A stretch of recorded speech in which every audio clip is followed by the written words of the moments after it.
Welcome back to the stream today, guys. We're going to be continuing off where we left off yesterday.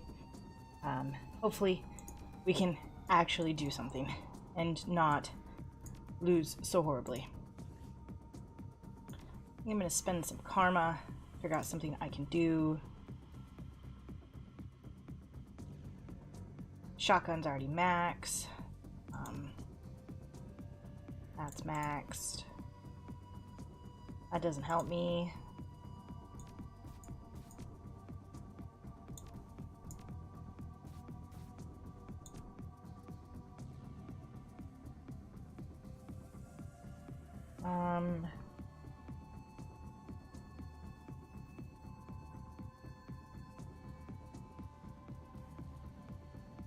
Guess we're not going to use it for anything.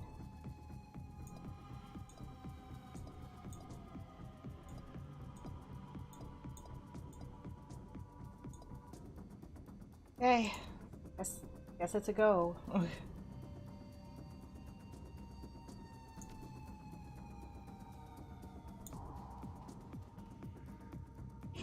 wow, he just glided across the ground. That's new.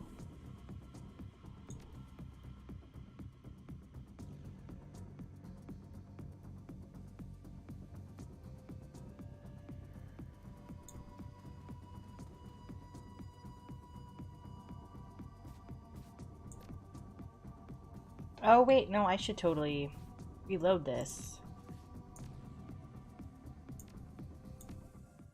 Because I have an idea.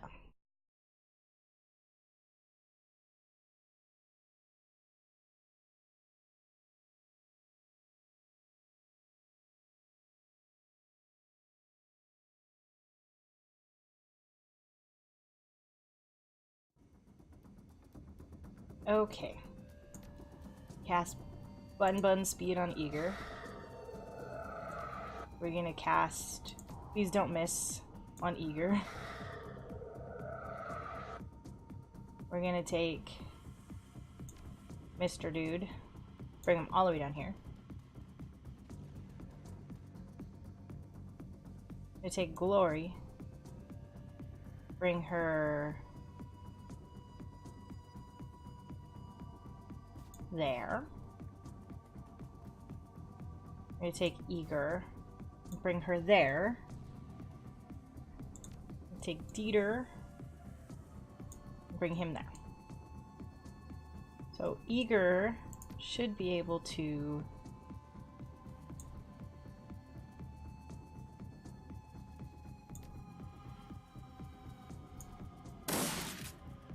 okay, should be better. I think. Hopefully. We'll figure it out. 48 damage? Just like that?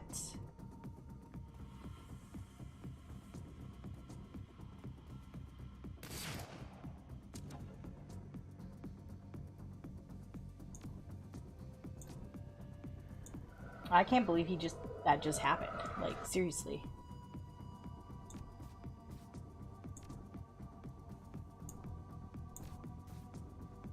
Just gonna stab him a bunch.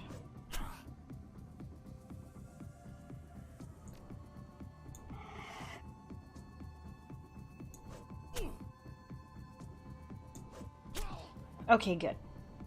So that's key. We have him down. I can move Glory, because Glory needs to be moved.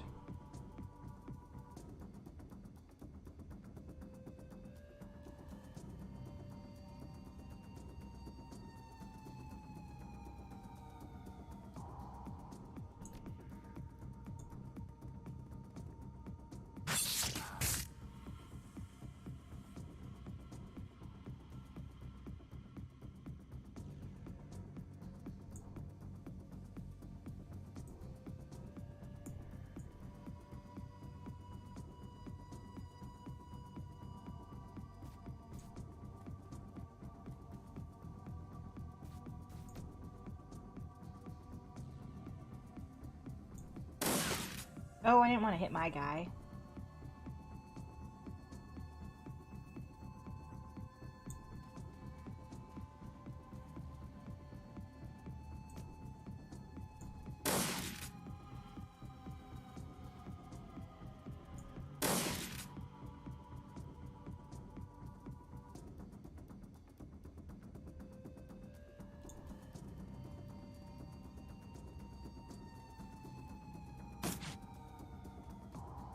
Okay, this isn't too bad.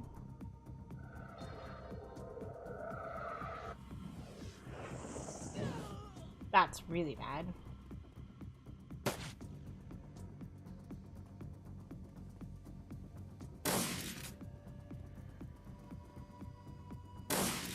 Oh. Oh, I'm down. Oh, that's that. I have to load this again and do this again.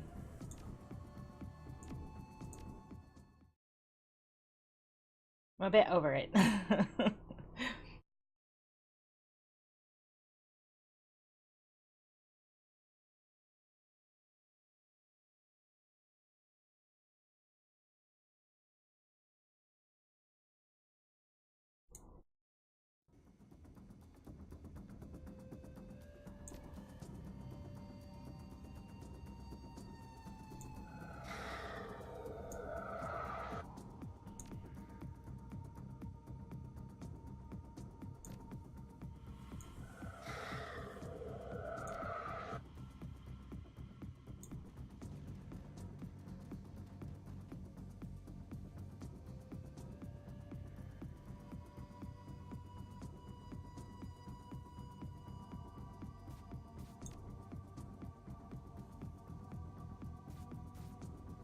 Well, I want Eager to be able to shoot, so I think I'll just move Glory into this little cubby hole.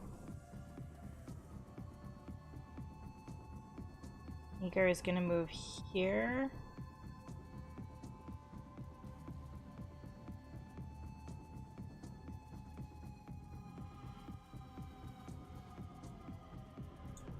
I think I do have summons from Dieter.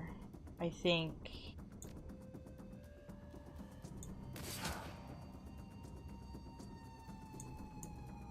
Yeah, I have some level 4 fetishes.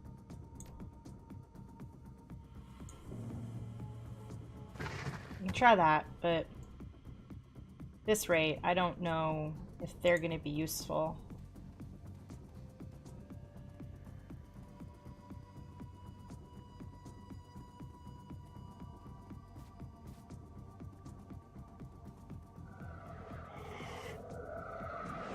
I mean, at least they take 22 instead of Peter taking 48, which was a bit much. So the same layout as before, pretty much. We need him to mark this guy. Then we need to do this one.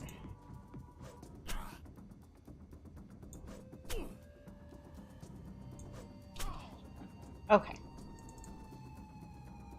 That's good. We can get there. If we can just get there, we can figure the rest of this out.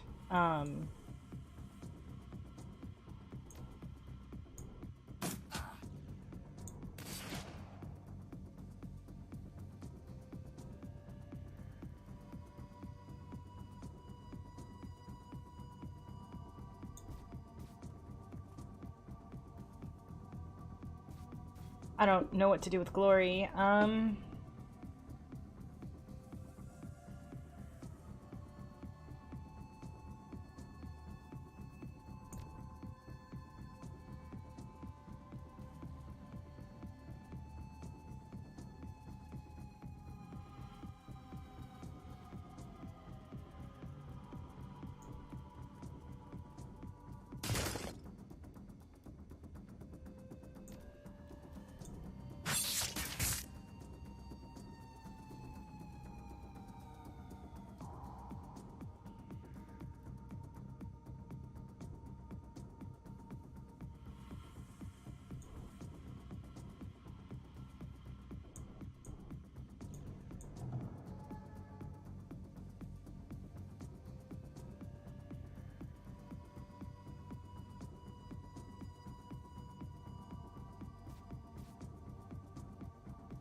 Has Mage Armor on himself.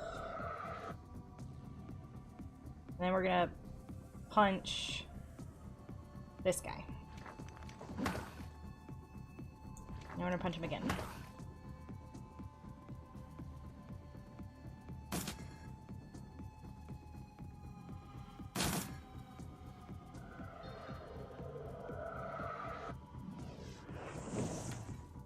37 damage. I do not understand, man.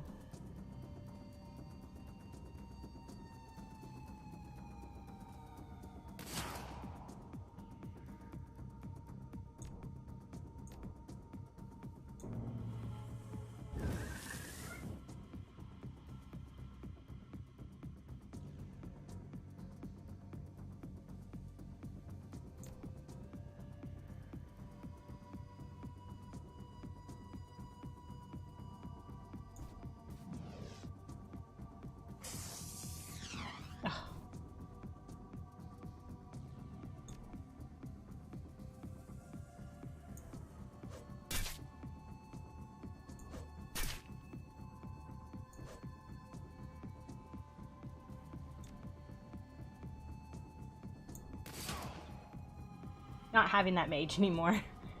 We're a bit over that mage already.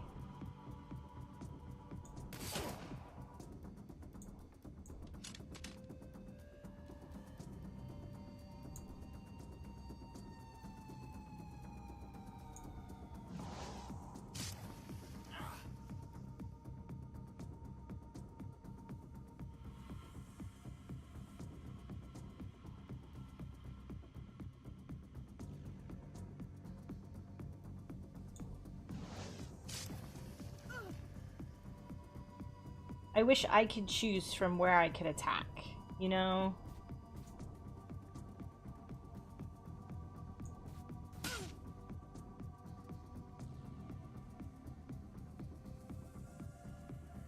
Well, I don't want to save in where I'm already saved.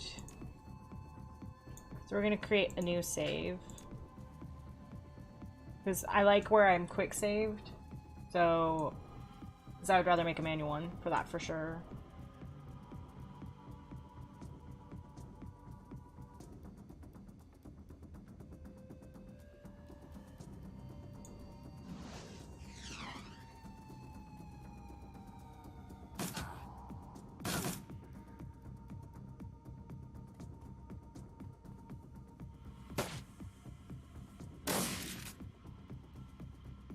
Having her be in her full set of, like, space for armor is great.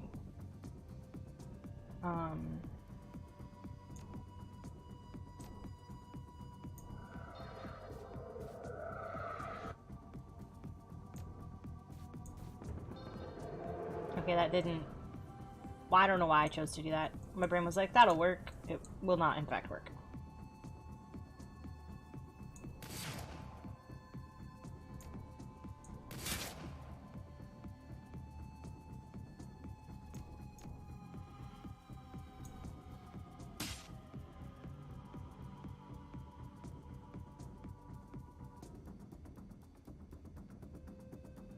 Just gonna move her right back in. Not playing that game.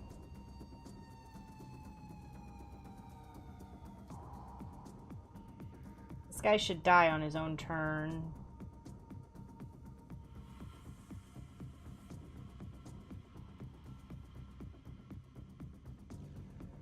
I want to take out this guy.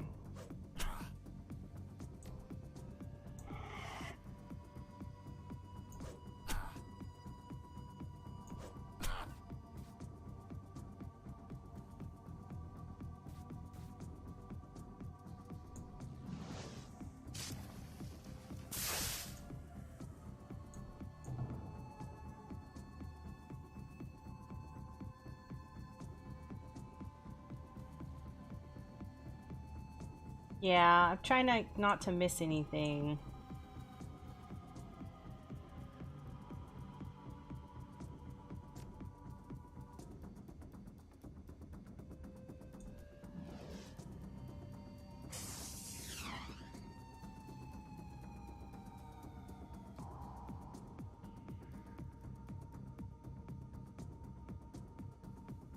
I don't know how much life they have left.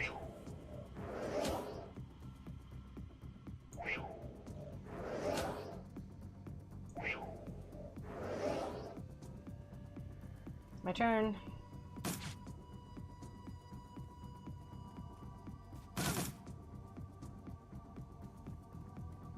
So they're blocking the acid and the damage, so we're just gonna have to take them out. Okay.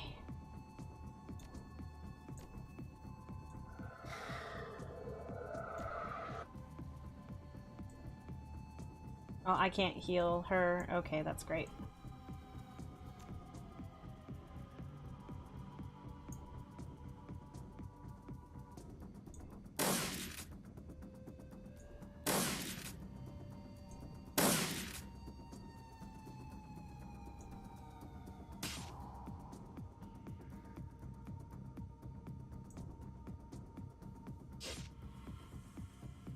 Seriously?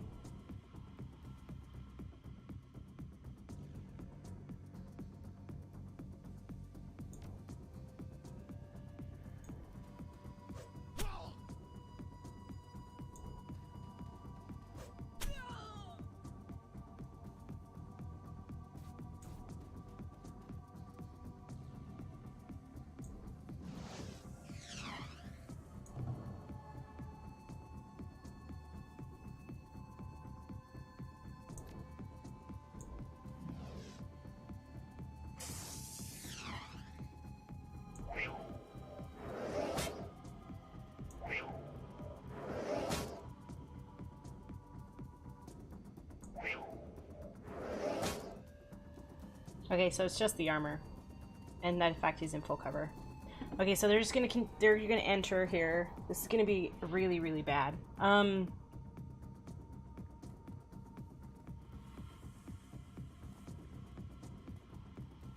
have to take out this guy first and foremost, and that mage as well.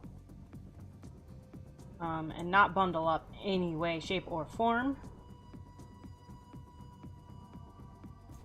I'm gonna run behind this wall and hope I don't die. Oh, you didn't run behind the wall.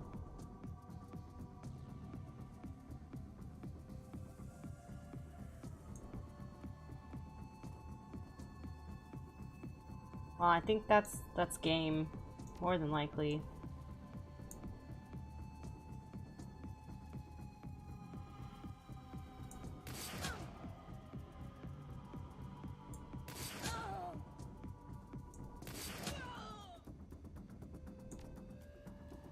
Oh, I still have one more round until I can heal her. That's a big waste of my time here.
Oh, seriously?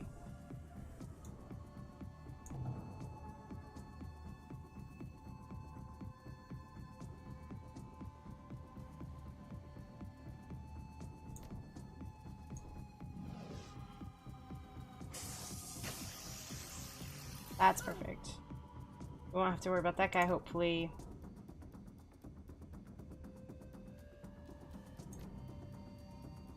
Remove myself in the open and hopefully they shoot it instead.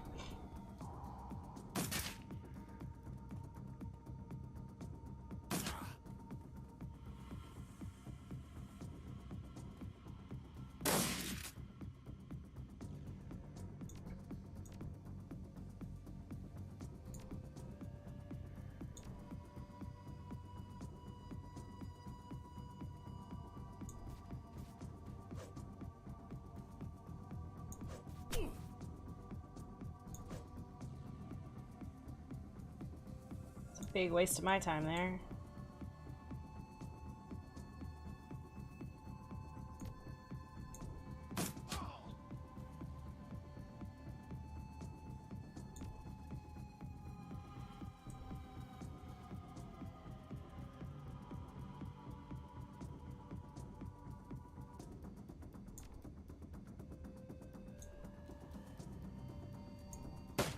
Well, that's not how I wanted her to. I forgot to switch her guns back, her thing back around.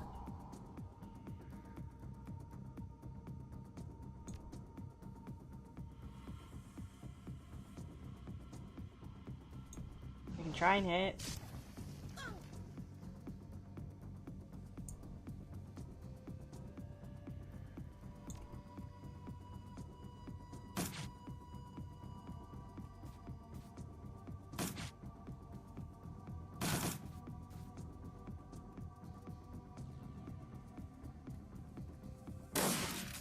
Ooh.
I didn't think they were gonna throw a grenade right there. At all. Why I let it be, because I was like, it's not like they're gonna throw a grenade right at their own feet. Well, it turns out that's exactly what they're going to do.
Yeah, obviously they don't care about staying alive.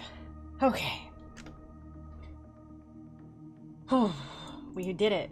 We finally did it, guys.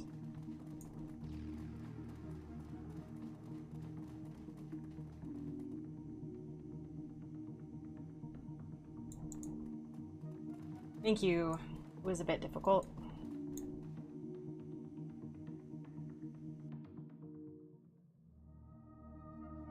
Okay.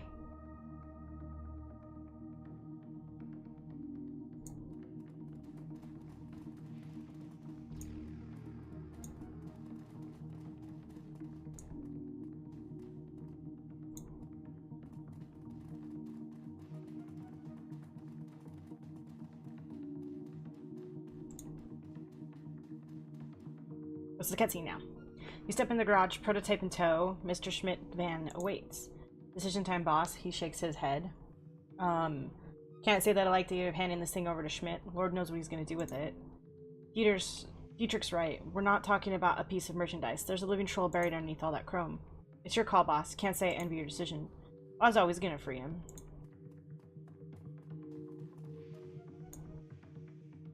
As you approach Mark 6, it turns its head to track you, its body held at rigid attention.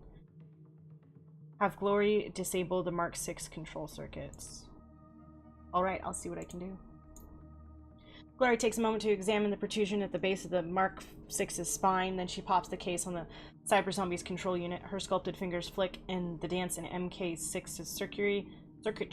A moment later, a strange shiver runs through its body. It stumbles forward, lurching awkwardly on its feet. A few seconds later, it seems to recover. It stares at its hands for a moment, then turns to face you. It speaks 2 words, its voice as brittle as broken glass. Thank you. Slowly, mechanically, the cyber zombie reaches up to grip its head in both hands, and it squeezes. Caught in a vice-like grip of those heavy industrial cyber arms, Mark 6's cyber skull might as well be made of tin foil. The air fills with the tortured sounds of tearing plastic and buckling steel. Mark 6 gives a final heave, and its armored skull crumples like a paper cup. Its body goes slack, and it topples to the ground, dead. Yeah, it's not something I wanted to do. Glory looks into your eyes, and you can see a flicker of warmth. That was the right choice, pal. He clearly wanted to die. Dietrich puts a hand on her shoulder. Let's load the body into the van, Glory love. Mr. Schmidt won't be happy, but just tell him he never said that Mark 6 had returned alive. It's true. He never said that.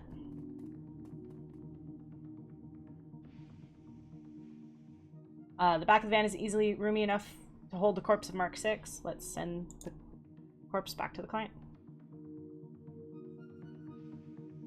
Because it was horrible. It didn't need to be a thing. Did not find that okay. Not at all.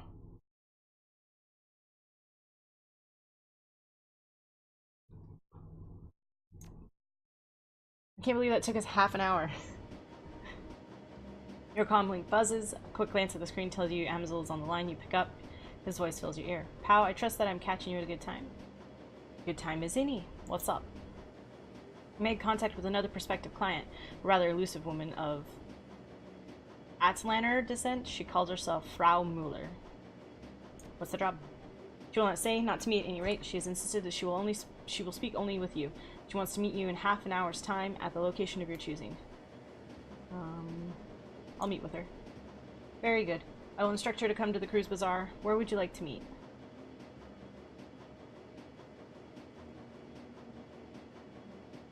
Let's go to the statue. Noted. I will set up the meetup. Oh, there's one other thing. You should...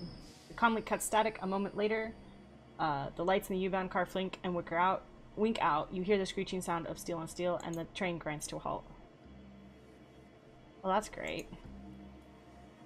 I don't have any packs.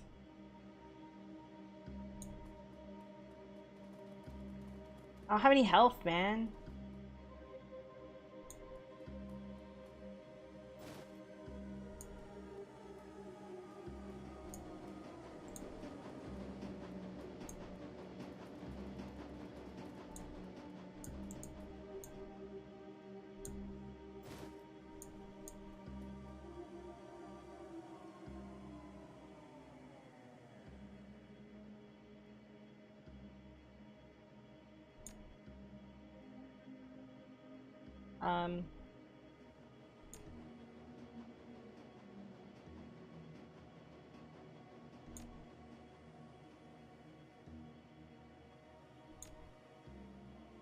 Okay.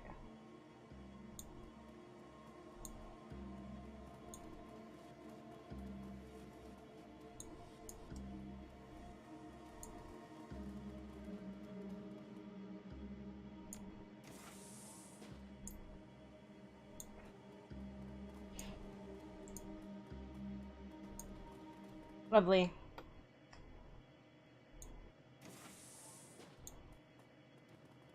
So dark in the maintenance area, you can barely see the hand in front of your face.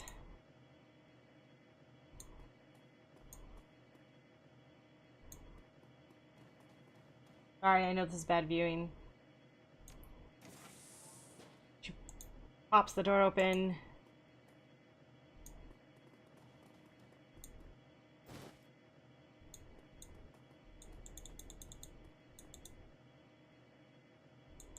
Okay, I know it's not the best, but this is just what's gonna have to happen here for a little bit until we get the lights back on.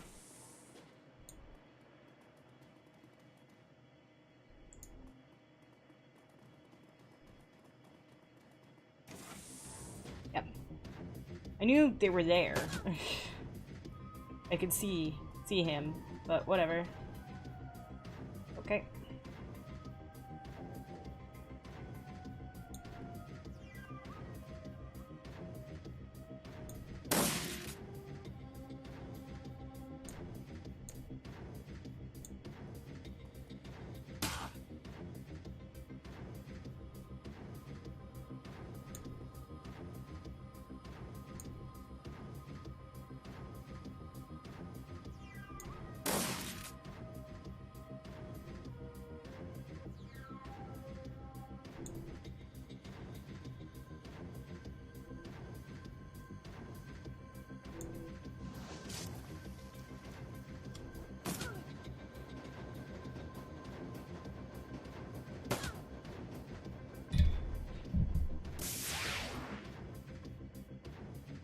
Sounds like something being summoned out there.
Yeah, we're gonna save before we go out there for sure.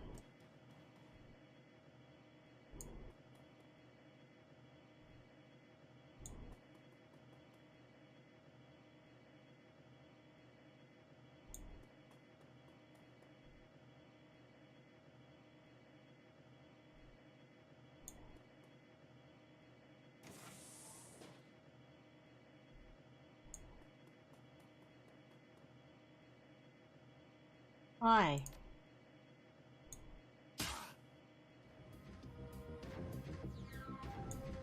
Oh, there's two here too. I didn't even see these guys.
Oh, there we go. I feel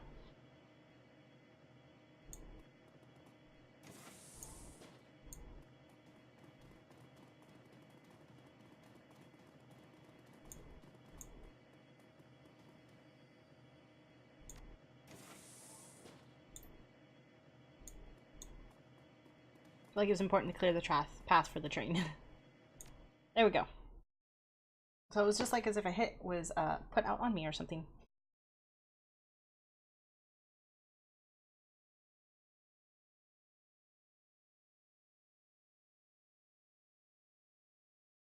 Wasn't a very good job. I mean, I had more difficulty with Mark 6 than I had with that.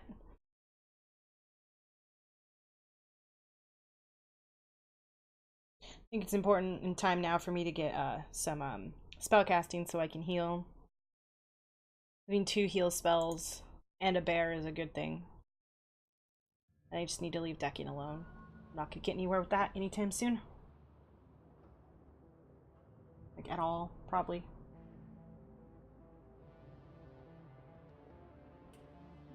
Okay.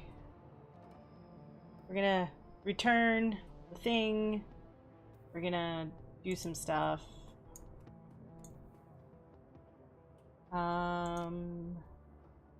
Accepting donations. The work program has been a rousing success. At this point, we only have one goal in mind to round out the year. I've been in negotiations with Mr. Kazi to lease another building in the Cruise Bazaar. The construction is much more modern and sturdier than our old shelter. Our people would be better protected here. In addition, with an extra floor space, we'd open up a host of new options for our organization. One thing, pal. If we reach this goal, I would like to name the building after you. You are, after all, our primary benefactor. I'm their only benefactor. With 500 yen, we could make the purchase. Whatever you could spare would be most appreciated. I have it. Take it. His eyes widened. This is incredibly generous. Thank you, my friend. Not a big deal, Sam. Do good with it. I don't know what to say, pal. With the donation, we've reached our final goal. I will speak with Mr. Burkazaki immediately and provide him his down payment. The POW Civic Center, I love that, will stand as a monument to your generosity and care. Thank you once again. You've been a godsend to the poor of the Cruise Bazaar. I will see to it that they know it. POW Civic Center has a nice ring to it. I'm happy that you're pleased. You've more than earned it. Let's talk about something else. How's Alex doing? He's adjusting. We've already talked about that. No questions. I'm going on my way. Okay.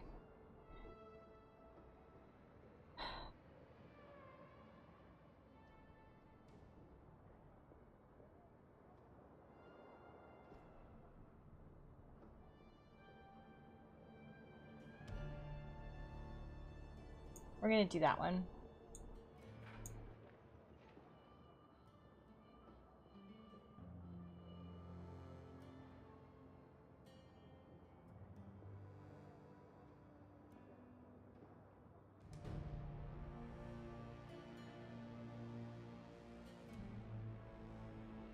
Static is more important to me.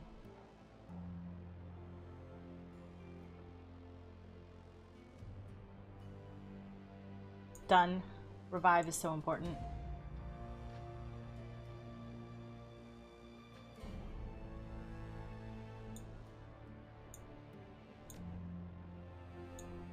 Okay.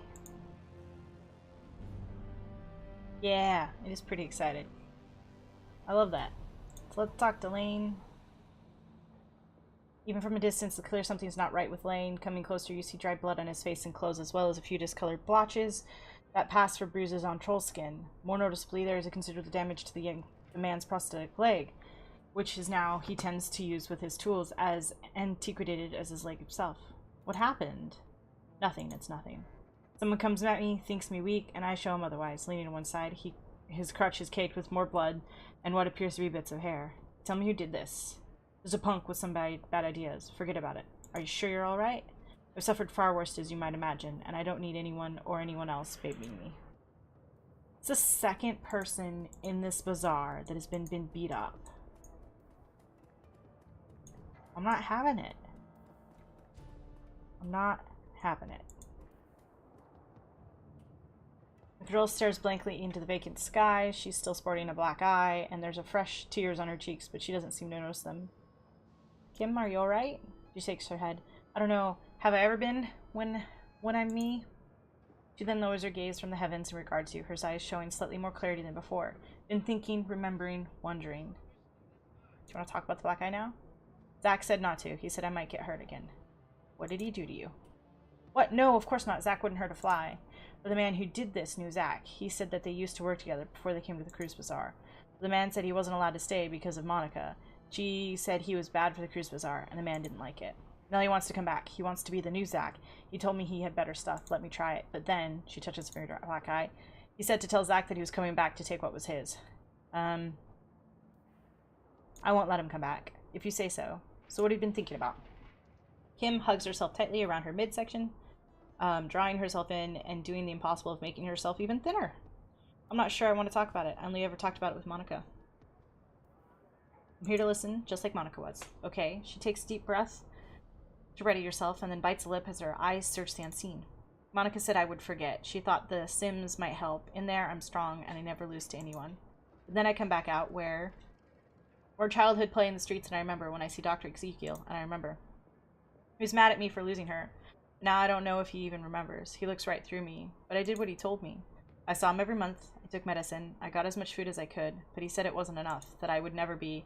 Monica said a mother is always a mother, even when her baby dies inside her. She said that she would go to heaven. Oh, man. Yeah, I'm sure they're up there together. Monica will take care of her. That was heavy.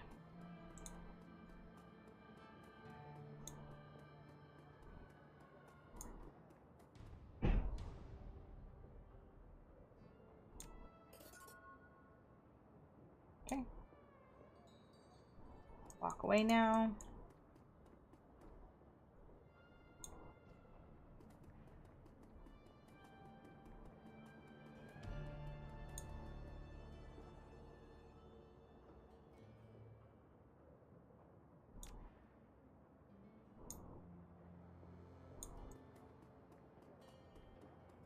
Get some medical supplies.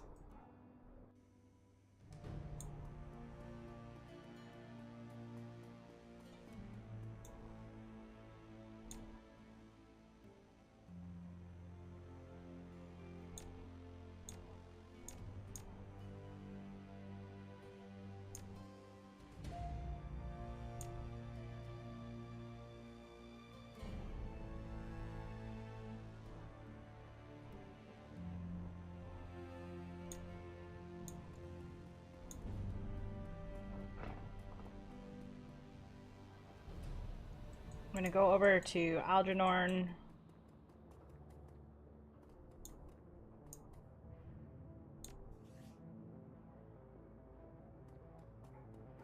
Still have to do the Pharma Laboratory Complex. Is it Wisdom?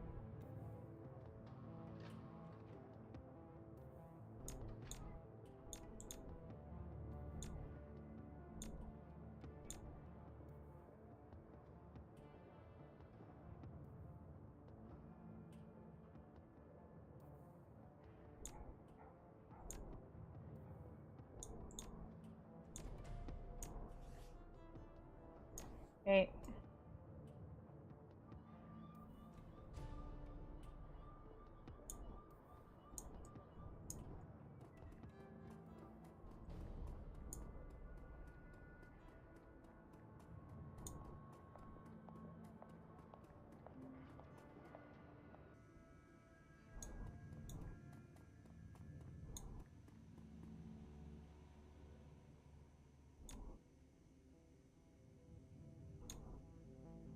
Nothing different.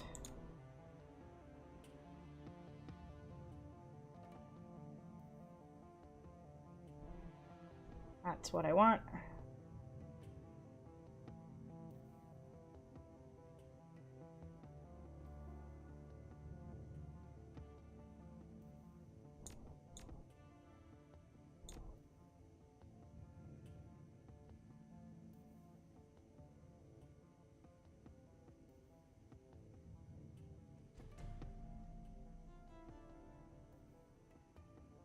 Like that lightning barrier, but we're just gonna go with heal wounds for now.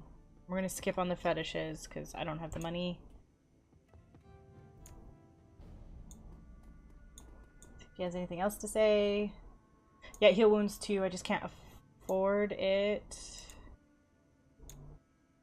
They don't have the spellcasting required. I'll come back later for that. For sure. Oh, do you want to see what 2 does? Oh, I can go back and see what 2 does.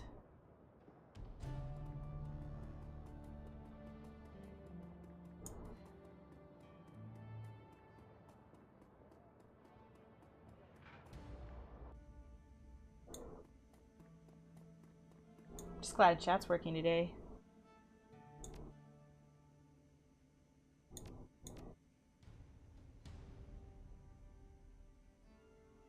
Heals all of the damage from the most recent attack. Shares a cooldown with the other heal wounds.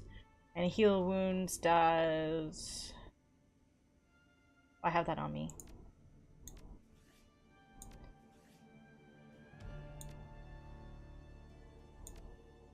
Does all the damage from the most recent attack. Shares a cooldown with the other heal wound spell. I don't see the difference.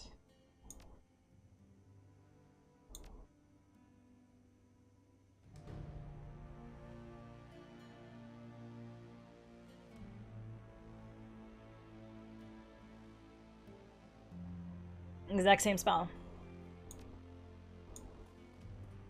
Doesn't make a difference.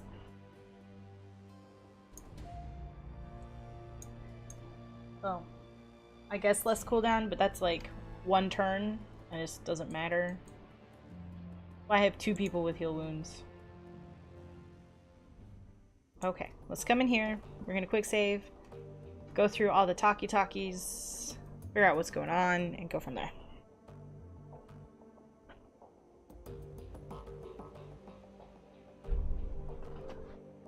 Okay, let's see what Blitz has to say. You okay? He's doing great. Catch you later. He actually has nothing else to say. Cat dog. I love dog. Dog is great dog.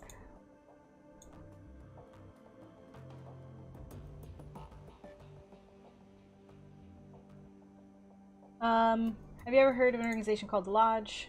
The Lodge, he freezes up. A boss? You mean the Black Lodge? I don't know. Maybe Lodge was all I heard. Let me describe him to you. You can tell me what I'm saying. Shadowy, powerful, secretive, with deep pockets and a penchant for hiding truth. They conduct all their business through dupes and go-betweens. That's them in a nutshell. Well, if it's them and whoever you're talking about, I ain't saying it is, then I advise you to stay away from them. Stay far, far away. And whoever you do, don't take their money. If you do, they'll own you. They're dangerous then. More than you could ever know. More than you could know. Most folks don't even believe they exist, but being a shaman in Berlin has its perks. I've seen enough evidence to believe. Well, the story is that the Black Lodge is the mother of all conspiracies. Supposedly they began around 100 years ago. And they've been practicing magic well since before the Awakening. Impossible, I know, but I believe it. You ever heard of the Mansons, the Knight Templar, the Bavarian Illuminati? They're all puppets of the Black Lodge. None of them knew who they were working for, but the Lodge was there pulling the strings. They always have been, and they still are today. That's the story. Gives me a lot to think about. Sure thing, boss. Suddenly, I could use a drink. I already talked about this. There's nothing... I already talked about that. Okay. We'll just save then. And, talk to Paul. Maybe it'll unlock stuff. Amsel calls over his shoulder as the sound of your approach. His eyes are glued to his computer display. Frau Miller should be on her way, but before you go to the meeting, I have news. He glances at you, and his words trail off. Upon seeing the expression in your face, his voice becomes grave. You can wait. Tell me what happened. Somebody set up an ambush in the U-Bahn. He pauses, then gives a curt nod. Truth be told, I've been expecting something like that. It might happen. I'm just glad that you made it out alive. I'm gonna hand over the PDA because they dropped it. Yes, I should be able to extract some information from this. Give me a moment. He plugs the PDA into his computer and goes to work. A few moments later, he lets out a grunt of dismay. Well, Powell is able to recover file, but unfortunately, that's all I'll ever be able to pull off this thing. All that anyone will, truth be told. It must have been running some kind of counter-intrusion software. The instant that I gain access, it bricked itself. It disconnects the PDA and drops it to the ground. It clatters to a rest on the middle floor. What did you pull off? Comm file. All the audio is here, but it looks like we've only got video from one side of the conversation. Let's see what we have. Ooh, it's this guy. He's gross. Bashmir? The voice leaks out from Amzel's speakers filling the room. Audrin here? What's your status? His image is garbled, but his voice sounds young and eager. Target acquired, sir. You were right. We spotted her on the U-band, just like you said, probably on her way to a job. As per your instructions, we're going to try and take her out on the way back. She'll be more vulnerable that way. Hopefully injured and low on ammo too, but only time will tell. Good man. Proceed as instructed. We'll do. Kosman is rigging up an ambush spot now. We'll try to make it quick. The orc with the nightmare face nods. Send me a comm when the job is done. Audrin out. The image of the computer screen dies, and Amzel turns to face you. Well, our scarred friend makes an appearance. How? I suspect that Greenwinter's predictions are coming true. I believe that Firewing is behind this. Under Amzel's patient exterior, you can feel worry that's eating at him. Be on your guard, you and the rest of your team. You made it through this attack relatively unscathed, but next time you might not be so lucky. At least we've got a name. That's not all we have. As I was saying when you first walked in, I have been productive as well. I was able to uncover some new evidence in your absence. I would not play this game if I had to manage ammo. I just would not. I was able to uncover some new evidence in your absence, and coincidentally enough, the evidence pertains to our scarred friend. You might recall that I said I'd dig into his skin grafts. Well, I did, and the search has borne fruit. One of my contacts outside Berlin handles the paperwork for private hospitals all over Germany. It's a dull, boring job, but it does have its perks. I should get biotech, like seriously. As it turns out, your scarred friend's skin jobs were performed at a legitimate hospital. What do they say? Well, they're rather light on identifying information, and our friend's name is listed as Max Musterman, the local equivalent of John Doe. They do cover his injuries in great detail. His injuries are extensive. He had 2 broken ribs and a shattered pelvis. He was sustained 3rd-degree burns over 60% of his body.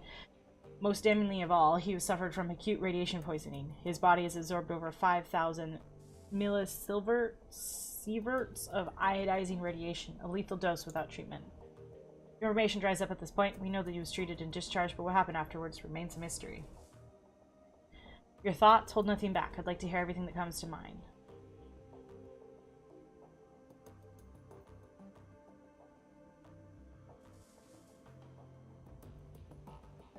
Yeah, couldn't ID him so he's off the grid. Indeed, if he was a denizen of SOX, a glow punk, his lack of identity information would make sense. It's a working theory at any rate. So one way or another, Audrin is off the books, either due to living off the grid or a cover-up after the fact. Do you have another takeaway? These burns sound like Dragonfire. I don't think that he's working for the Firewing. I believe he is serving her. On Greenwinter's second DVD, he mentions that the cult within the SOS worshipping the Firewing, the disciple of the cleansing fire. I believe he belongs to this cult. Nothing more dangerous than a zealot. My thoughts exactly. A hireling can sometimes be bribed for a reason, a pawn can be liberated, but if a Firewing soldier look upon her as a goddess figure, nothing short of killing her will deter them, and even that might not stop them. It's possible that he is a dragon cultist. This seems to fit with much of the other information that we've uncovered. Do any other red flags? Radiation bonus is there. Agreed, it's a lot of exposure. Short of basking in the glow of an unshielded reactor, I don't know where he would have absorbed that much radiation without spending time in the SOX. He probably spent time there. It's possible he lived there as a member of the Firewing's cult, and he's after you. He pauses for a moment before continuing. In my mind, all of this reinforces one fact. We need to find Vauclair, and we need to do it fast. Good. And that's all the more reason to gather Alice's fees as quick as possible. A buzzing from his wrist, he lifts his hand to look at his PDA. As luck would have it, Frau Miller has arrived. Best of luck meeting, pal. Remember, this is urgent, and we need that money. Oh. Gonna hit that quick save. That's my life. And we're gonna go to the statue. I'm gonna figure this out, and then we're gonna do the computer and the people, and then from there, we might not have enough time to do, like, much else.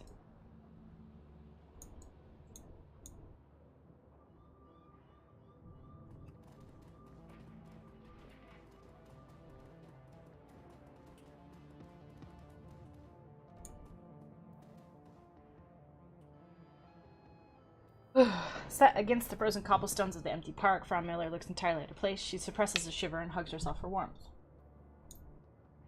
She appears as Amsel describes her, impressive-looking woman of the descent, with coffee-colored skin and dark wavy hair. Everything about her screams corporate executive. From her expensive-looking suit to her tastefully understated makeup. She's obviously nervous. She's hiding it well. She locks eyes with you and hesitates only slightly before speaking. How, I assume? Minister Amsel told me I can meet you here. He wasn't lying. He said that you had a job for me. He holds her silence a moment, then nods. Yes, yes, I do. In truth, I'm in desperate need of your help. Tell me what you need. She offers a small smile. An assumed name, obviously, but I have been told that this is how people do business. She straightens in her seat and tries to... She's not sitting. And tries on a smile. It hangs for a second and then fades away. She sighs. From my accent, you no doubt that I'm inferring I'm an Azteclaner. Further, you may have guessed who I work for. Aztechnology. She nods. I've been with the company for over a decade. In that time, I've worked on all manner of projects. From innocuous to obscene. My hands have touched it all. Never once did I question the wisdom of our research. Never once did I consider blowing the whistle on my employers. I kept my nose down, worked hard, and excelled at the task before me. Go on, please. Last month, I transferred from my home in that location. They told me that an employee of my caliber was needed in Berlin, and that I would be working on a project with wide-reaching applications. And the other detail was given was the name of the project. Bloodline. Doesn't sound good. Oh, cool. She looks you in the eye. For the first time, you can see cracks in her composure. She's doing a good job of hiding it, but deep down, this woman is terrified. I've seen many terrible things in my life, pal. In this location, blood magic is commonplace. Take a moment to imagine what that means. In the underground markets, people are brought and sold as chattel. Street children rounded up and bled like lambs. I witnessed all of these things by the age of 12. She takes a deep breath and lets it out slowly. Seeing such things, it changes you, makes you numb. But what I found when I arrived here was worse. This project horrifies me, pal. It must be stopped. The less you know, the better for the both of us. You'll just have to trust me on that. You need to know that it is evil, and that it is not words that I use lightly. Fine. What you want me to do? I want you to bring the building down. The computers, the research data, the mages, the scientists are working to bring about this abomination. I want all of them burned to ash and burned in rubble. No compromises, no exceptions. Her tone softens. I'm sure that you have unanswered questions. I'm not in the habit of dealing with Shadowrunners. In truth, I've spent a majority of my career living in fear of you people. But I do know that you're the only ones that can get this done. So tell me, pal, is there anything that you need to hear from me? Or are you ready to make a decision? What about the innocent people? None of them are innocent, pal. But if you need to salve your conscience, rest assured that at the hour of approach, the only personnel authorized to be on the site will be security and senior members of the research team. And I assure you, neither are innocent in this matter. If the Bloodlines project reaches completion, nobody will be safe ever again. It sounds like hyperbole, I know, but it isn't. The Bloodline project will lead to countless deaths. I am certain enough of this to hire you, and despite the fact that doing so will probably cost me of my own life. What about the security? Expect it to be tight. In addition to the standard security team, they've taken out a knight-errant high-threat response team contract to protect the building.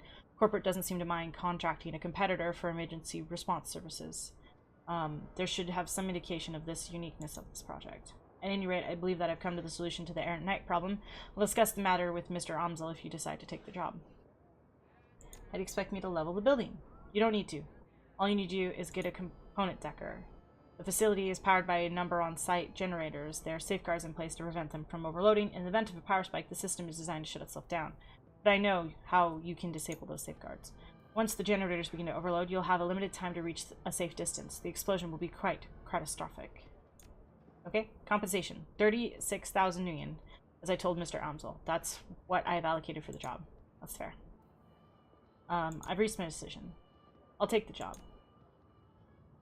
In that case, it's a deal. I can't tell you how relieved I am. Pal, thank you for helping me bring this nightmare to an end.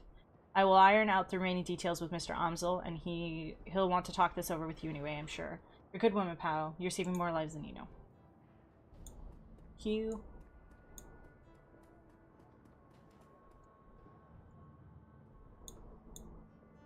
I'm gonna go to my computer and figure some stuff out there, and then we'll see what happens after that.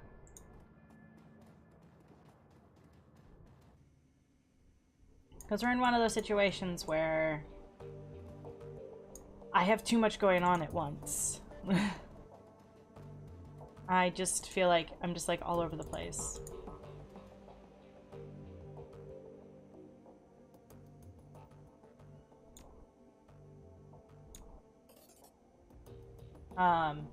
Message pops on screen. Pow, to call your work unsatisfactory would be an understatement. When I said I wanted the prototype, it should have been gone without saying they wanted it intact and operational. You technically fulfilled the terms of our agreement, so you will get paid, but you don't ever expect to work from us again, Schmidt. 25,000, minus 6,000 for crew, ammunition supplies, automatic detection for Alice funds. I get 3 grand. Cool. 3 grand. Still have to do the pharma one. 32,500. That's cool. Check our inbox. Salvage DVD. The flicker screens to life and Mallet's face appears. I'm not in a hurry. There's a lot of stuff to read. And it's just a lot of stuff. And, I feel like this one's way wordier than the first one, and I just feel like there's not enough action, I guess. The screen flickers to life, and Mallet's face appears. From the shifting background and ambient noise, it's clear the message was recorded on a portable device. Hey pal, just wanted to let you know that I've met with limited success in working on the stack of DVDs. It's a thorny problem, but at least I'm making some headway. If you look at the table beside your DVD player, you'll find another recovered disc. I wasn't able to salvage all the files on it, but I think you might find what I did recover to be of interest. For my part, I'm going to continue working on the DVDs. To tell the truth, I wouldn't hold out much hope, though. They're all badly damaged and suffering from disc rot besides. I'll be in touch. My best to you and your team. Okay, then. Do I have anything to deposit in the Shadowlands? No. Cool.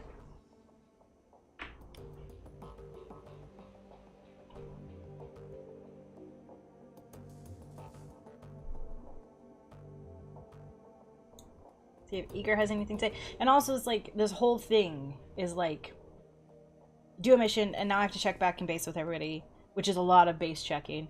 And then I do a mission, and I have to come back and base check with everybody. It's just one of those that it's like, I have to read so much stuff that I'm just like, let's get over the stuff that's not important, and what's important, cool. But let's just get through this. I don't know.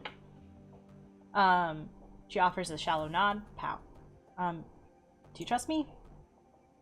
She pauses for a moment, considering. Finally, she nods. Yeah, I do. You've earned that much. I haven't always agreed with your decisions, pal, but you've proven your competence. It's only fair for me to acknowledge it. Tell me what happened to your team. This again? Why do you even care?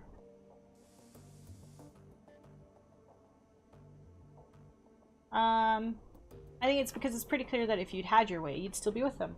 And a good leader places priority on knowing her team. Alright, I'll tell you. I suppose you deserve it. What happened to us was Hoffman. He was a rookie, a kid of some big money corporate exec. He looked good on paper, and he made it through KSK training, so he was technically qualified to join the team, but he was way too green to fit in with ours. Still, he wanted to be a hero, and his family had enough clout to get him an assignment of his choosing. I don't know how many strings Hoffman's daddy had to pull to get him assigned to her team, but he pulled them. Hoffman became our 9th squad mate despite Metzger's objections. Anyways, flash forward a few weeks.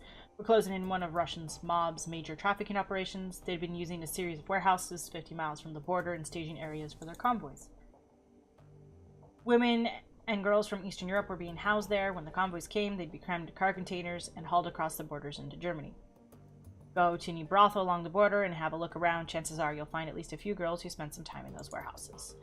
Slovakians, Hungarians, Poles, you name it. The mob had been smuggling them over for decades. But we're here in a position to derail their operation, and we're going to let our new addition slow us down.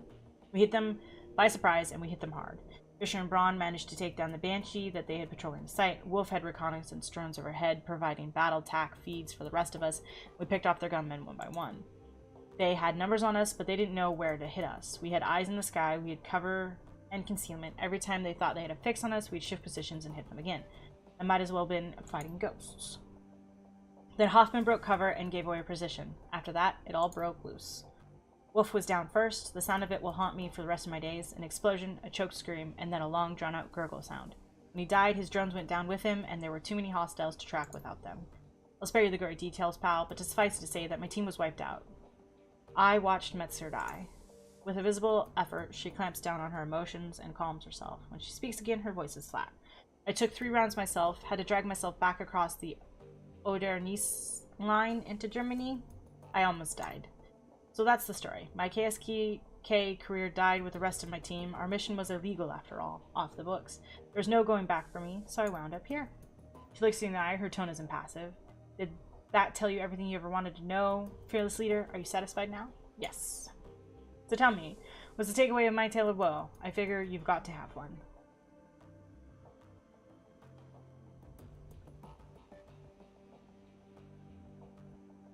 Doesn't matter what I think. What you think and how I act on it, that's what's important. She pauses to consider. Normally I'd call that a cop-out answer, but I guess that there's some truth to it. In any case, you don't need to worry about me, fearless leader. My baggage isn't going to hurt my job performance or anything. You might be thinking that I judged you too harshly in the beginning because of Hoffman. You'd be right on the count, I probably did. But everything else I said after Monica died was justified, whether you want to believe it or not. Giving you command of this team was a hasty decision made for the wrong reasons. I stand by that assessment.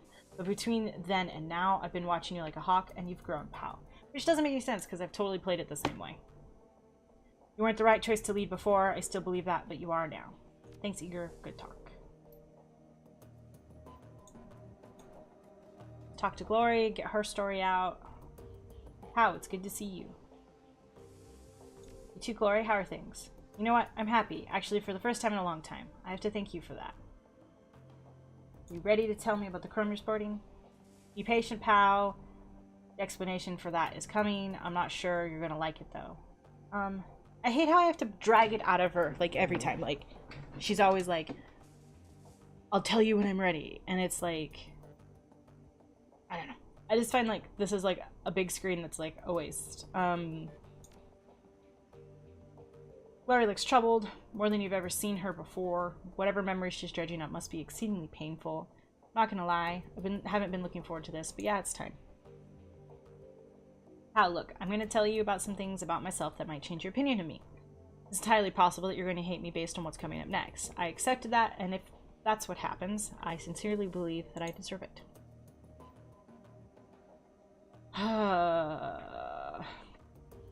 She looks you in the eye, her expression grim. So tell me, are you sure you want to keep pushing forward? I think it's important. I need to know it. Thanks, pal. Thanks for being a friend. So when we left off last time, I had just moved from the streets of Tübingen to the warm, inviting confines of the this location.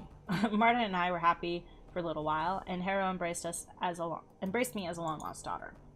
Should probably take this moment to talk more about Harrow. He's going to be an important figure in this story.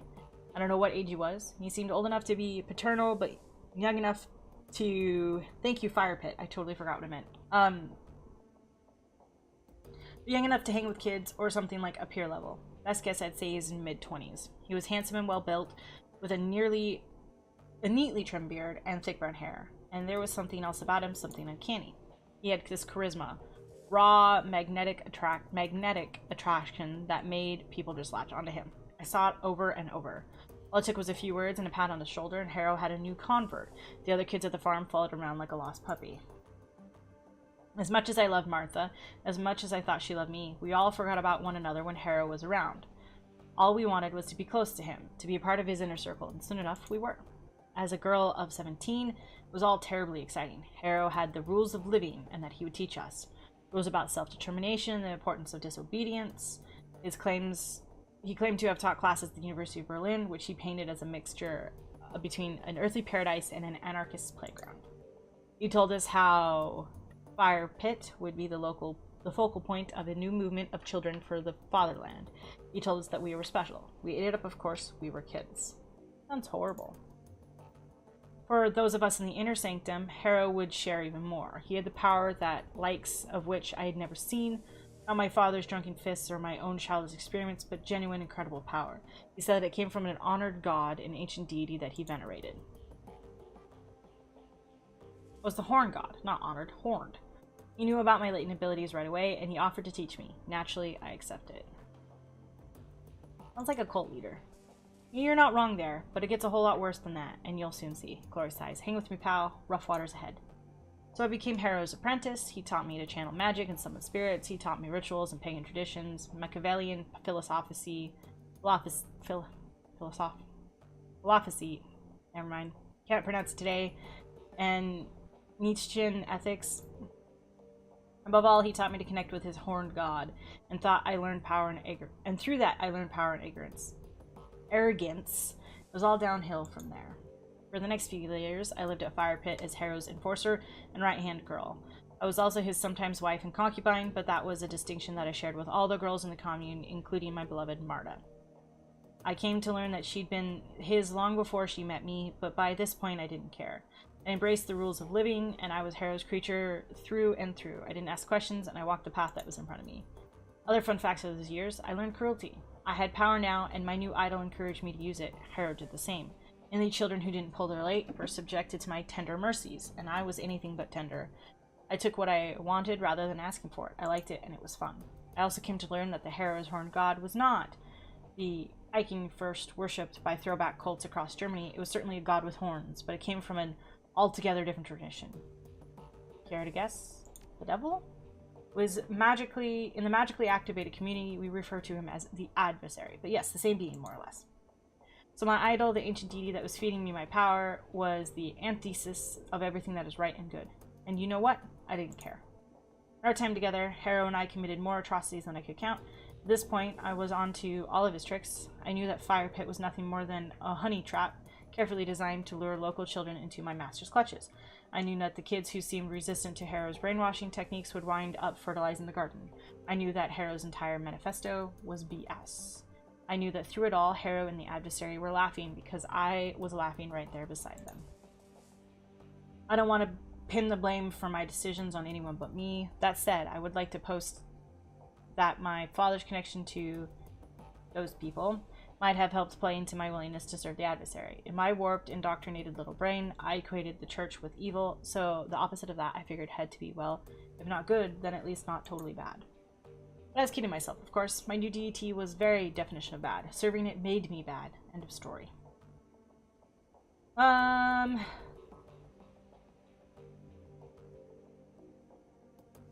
can't excuse your choices, but I can understand what you made.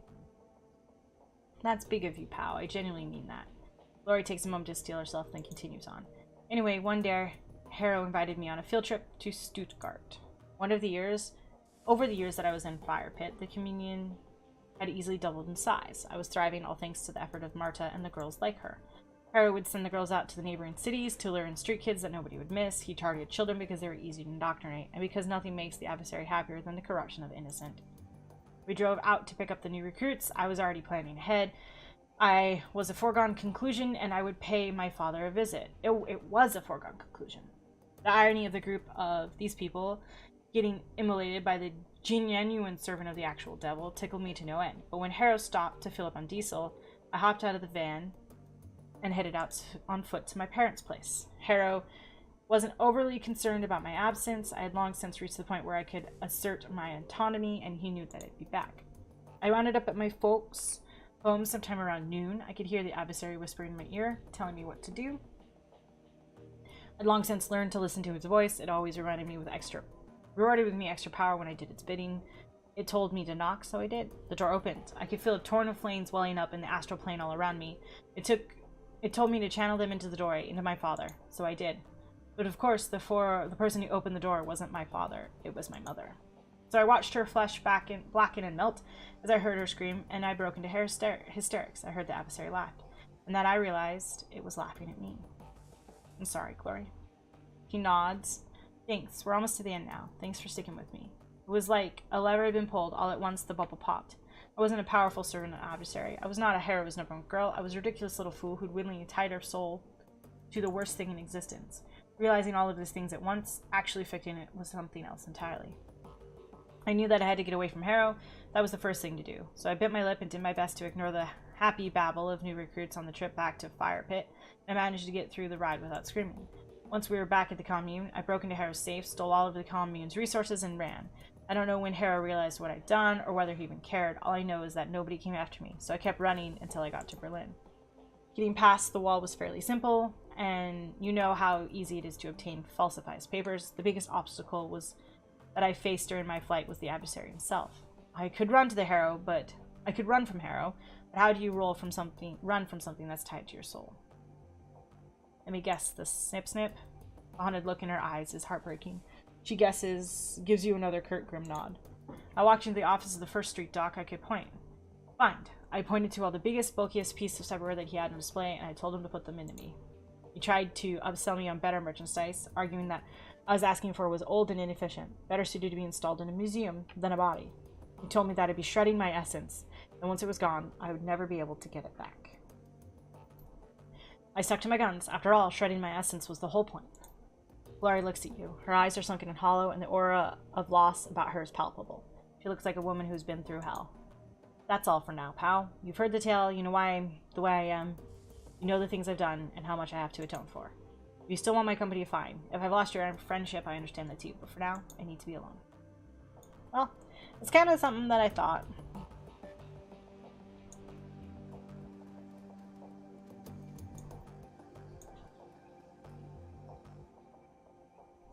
We already talked about that. I don't need to talk about that again.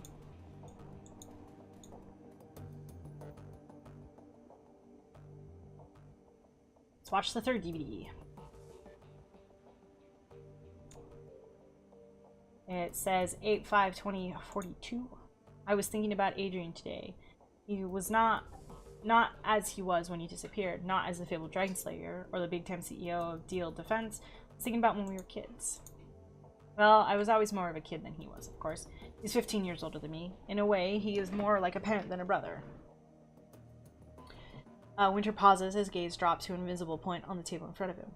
So I was thinking about this time when we were on the holiday. Our parents took us to the island of Puyol, I don't know, to enjoy the beach. I must have been 5 years old and Adrian was 20. It'd be his last family vacation with us. A year later, he'd begin his meteoric rise to fame and fortune. But on this trip, he was my brother, and when I fell out of the little paddle boat that our parents had rented and started sinking fast into the Baltic, he was the one who dove in to rescue me. You saved my life that day, Adrian. I love you forever for that, and I will find you. I owe you that much. On an old news article that mentions Adrian from way back in 2036. It was printed in a financial magazine called Das something. One of those chic print-based mags that they produced for the retro crowd. There aren't any clues in there, but it's good to see someone else acknowledge his existence. Stock stuffers in post-buyout brain drain, November 12, 2039. In the aftermath of Dragon Lofear's hostile takeover of Sutter Group, SKI, a continuing brain drain of high-level executive is causing ongoing worry and among company shareholders. The company's stock took a major hit when Lofear disposed former CEO Wilhelmina Graf Benot last August. Yeah, I'm not even going to try this word. This word is not a word I'm going to try. 3 months later, long-held power positions within SKI Empire continued to empty as the Dragon consolidated his power base. Yeah, they get really bad. The most recent casualties of Lofear's takeover include the COO of the munitions, the treasurer of DataFax, the former CEO of Dihil Defense. He stepped into the role to replace Dr. Adrian Vauclair, who disappeared under mysterious circumstances 2 years ago. His face winks back into the screen. So there you have it. That's what they had to say about Adrian a mere 2 years after his experience. My brother, the footnote.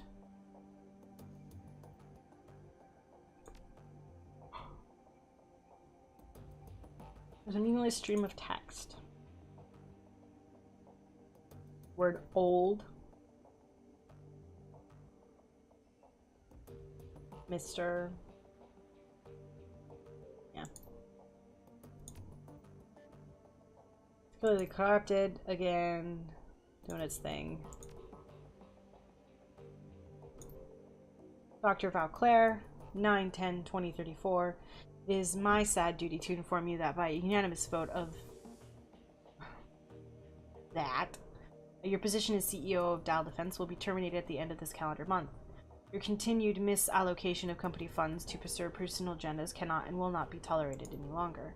The supervisory board is not unsympathetic to your mental state. The trauma that you endured during your pursuit of the Dragon Firewing must have been enormous, but your continuing obsession with the dragon, the dead dragon, I might add, has proven a negative influence on this company and unjustified drain on company resources. The board wishes you all the best in your future endeavors. We've prepared a generous severance package to assist you in the time of transition. If there's anything more that we can do to help you, please don't hesitate to ask. Okay then. So we found out that he was kicked out. I have money, which is great.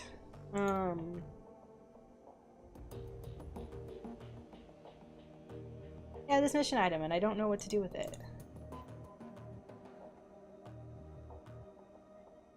We need to do the pharma laboratory complex. I'd like to go do that, actually. And we'll come back to him. Well, no, we'll do him, get that going, and...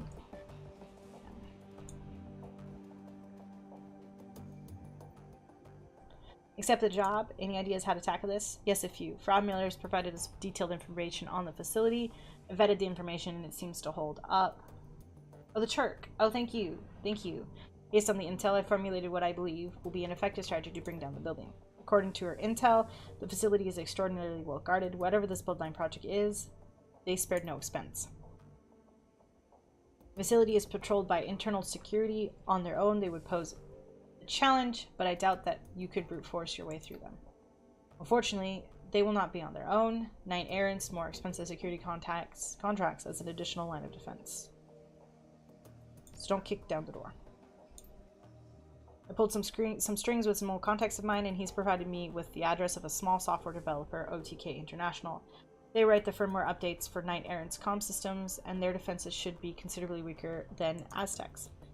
My contact has informed me that OTK stores an off-site hard copy of every firmware update it develops for data security purposes. My suggestion is that you hit the offices of OTK, reduce their computers to slag. In the interim, I will have a hard copy of their next update replaced with a compromised version.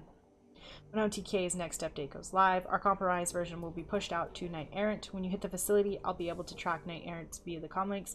This should make the run more manageable. He fishes in his pocket for something. A moment later, he produces a corporate ID with your face on it.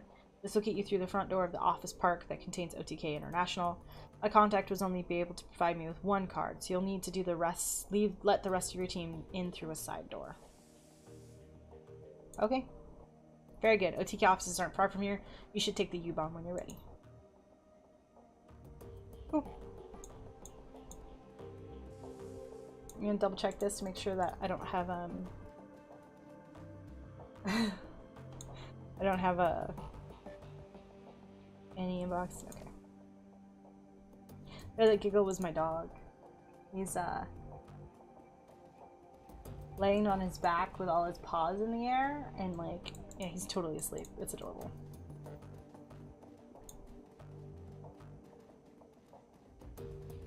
Yep. I love my little Doge baby.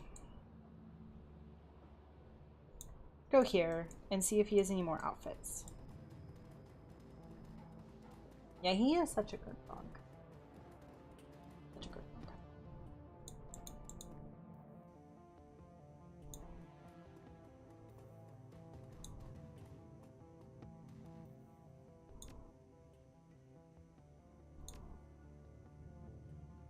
Still no outfits. It's a bit ridiculous. The last one had like actual upgrades. I feel like there are no upgrades for me. Oh, I did want that though.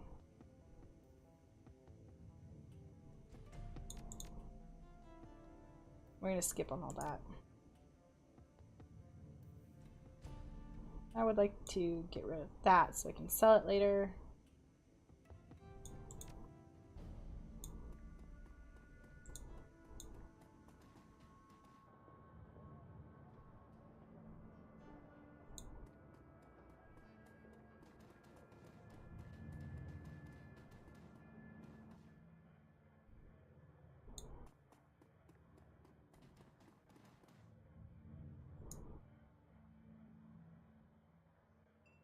He flashes you a smile and a wink.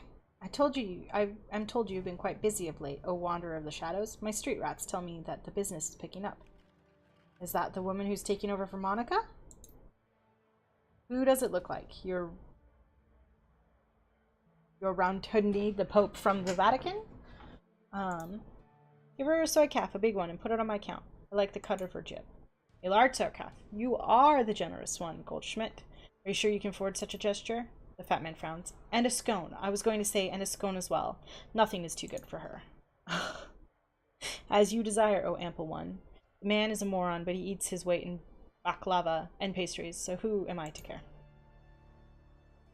Now, what would you like? Did you ever look into the data tap? Indeed they did, honored Ifdrim. Indeed they did, and it was the most fortunate that you discovered it. It seems that there was a group that wished to destabilize the Cruise Bazaar to create a vacuum that could fill with their political ambitions. Sounds like it won't happen now? No, thanks to you. We traced the signal to a source. The issue has been resolved. Thank you for your help. Ifdim, Cruise Bazaar owes you. Great, but that's not...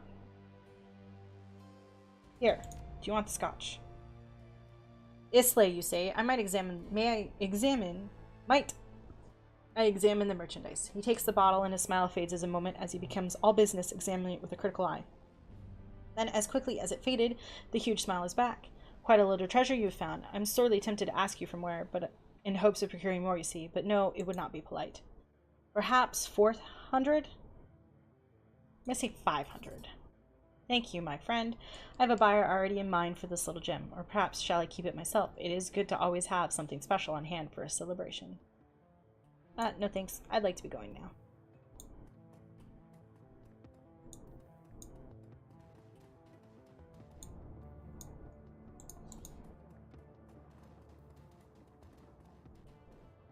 Okay, so I have the spell.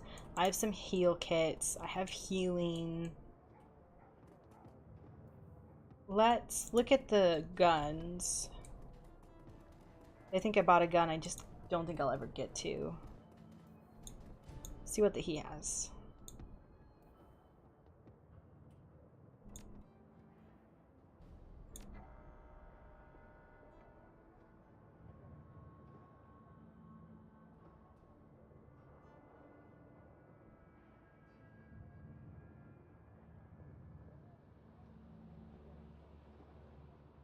I own this one.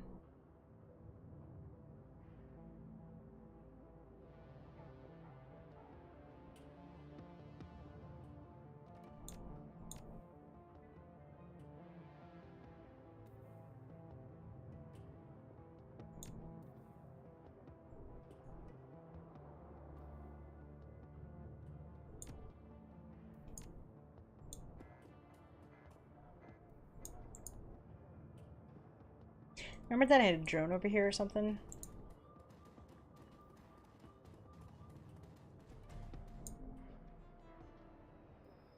Got the drone fixed yet? I do, I just finished before you arrived. There's complication though. It is fixed, but the person who built it fixed it in a different way. The drone's got a custom AOS stack on it. Someone wrote code that sits on the bootloader and configures the drone to only accept commands from a specific user. The thing works like a computer virus, so there's no way I can rip it out unless I got another brain from this model of drone. Before you ask, yes, I looked into that. Problem is that this is a stolen corp drone, a discontinued model of a stolen corp drone. There's no part of this thing on the market around here, so unless you know who locked this thing up tightly, you're not going to get out of it more than a doorstop. Thank you.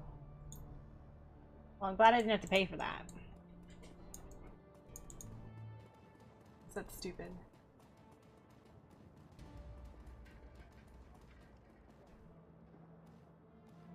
Okay, down we go.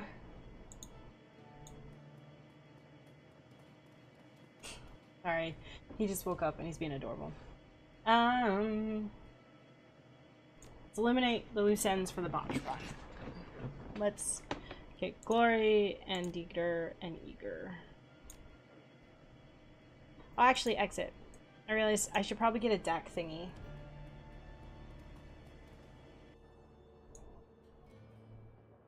Well, I don't really need a deck thingy to hack. But I do need it to go into, like, cyberspace or whatever.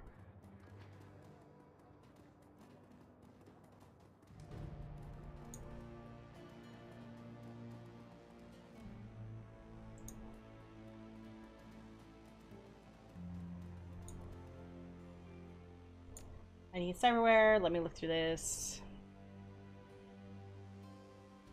Oh, is this only the cyberware? Oh, then where do I get the deck?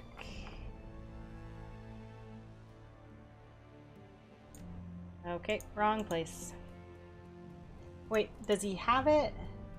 The dwarf chick. Thank you.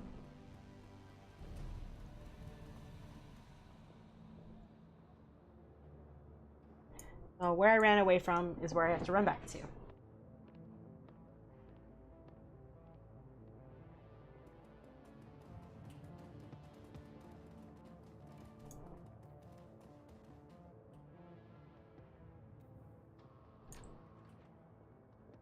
Let me see what you got.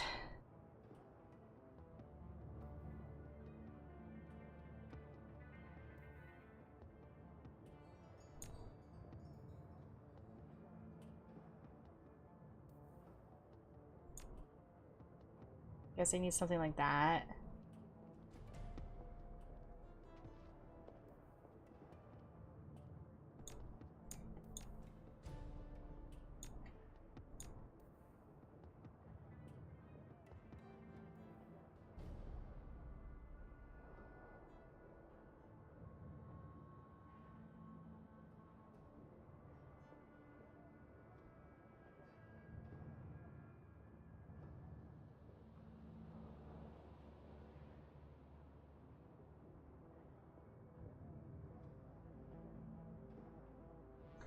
That's what I was thinking.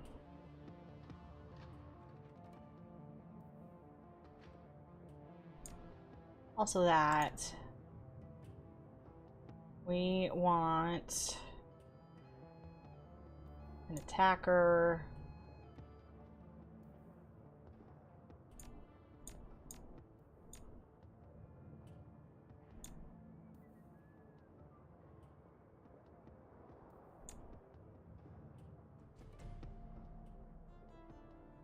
They run all our money.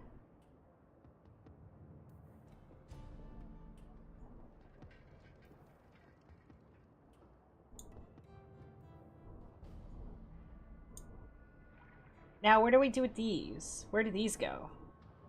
These go in my spell slot? I can lose slow. That's not a big deal.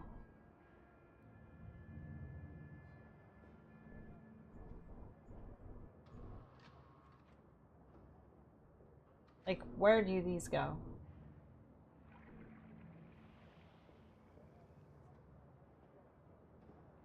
They'll appear when I deck. Oh, cool. Then I don't need to lose them. Well, I'll just put that back in.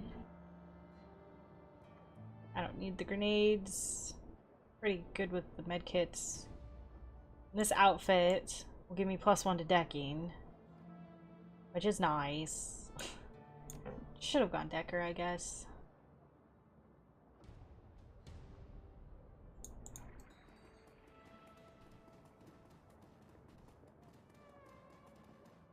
The summoning's not that good in this game. Like, I don't know. It was better in the first game for sure.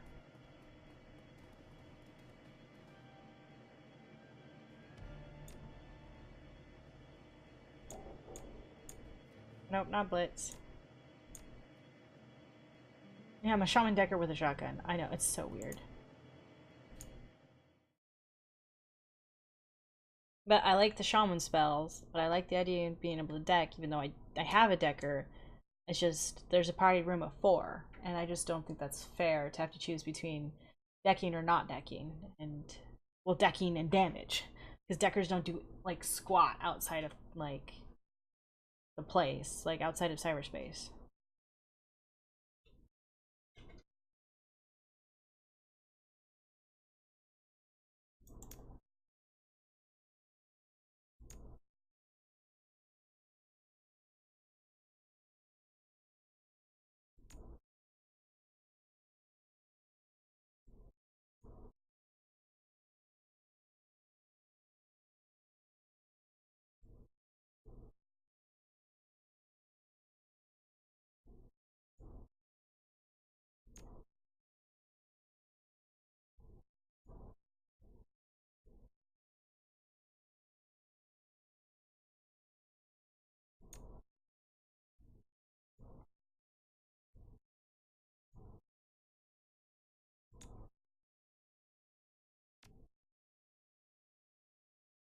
Once I have combat 6, I'm gonna upgrade my shotgun. They nerfed them, and like, there's just no reason to use them now. Perception of the area, Shireen Pharma AC Lab looks normal enough. Yeah, I am a Shamanic Medic Decker with shotgun. It's an experience. I'm a mess. The synth leather couches were obviously designed more for appearance than for comfort. Blue steel walls are gently illuminated with energy-efficient recessed lighting. All in all, it's a perfect example of typical corporate design sensibilities. Bland, generic, and safe. An overturned houseplant is the only sign that something amiss is in the lab ahead.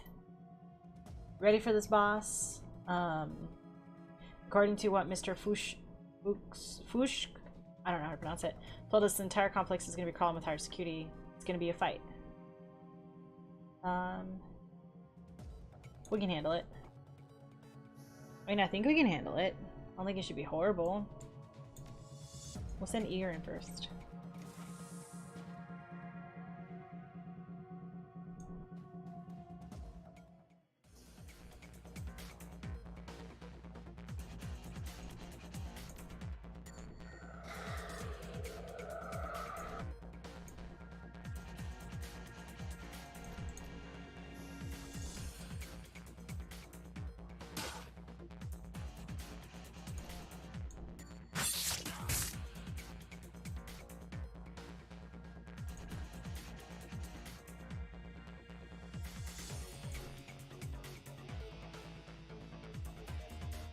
Oh, weird.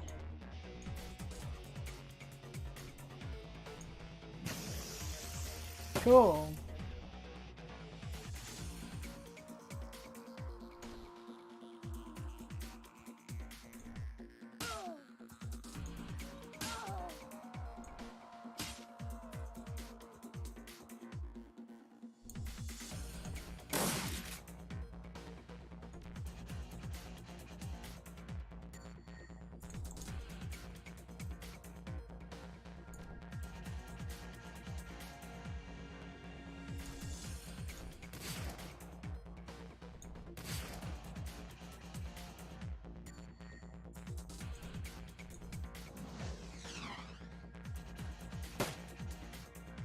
I expect him to move, that's why I cast that spell.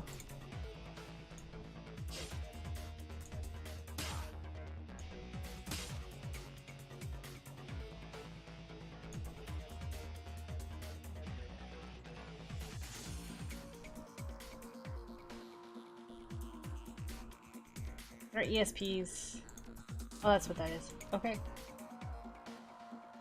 That's what we're gonna do.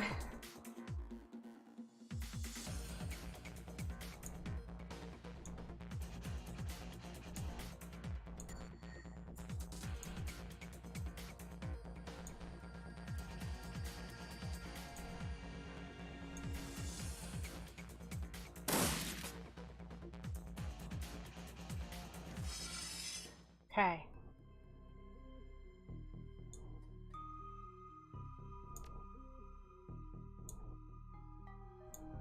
Oh, can I not use this?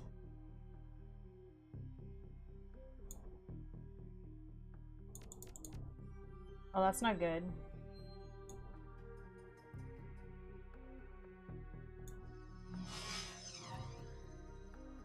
Oh, this is bad.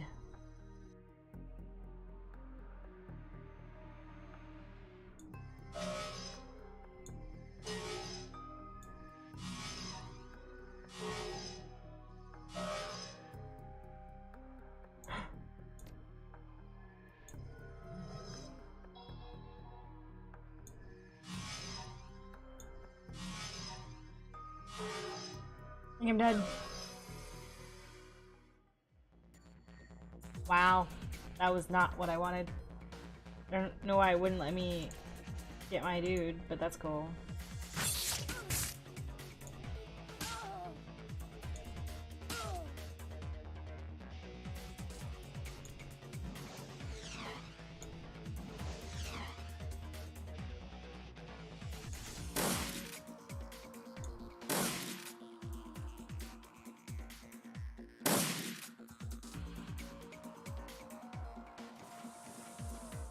I thought.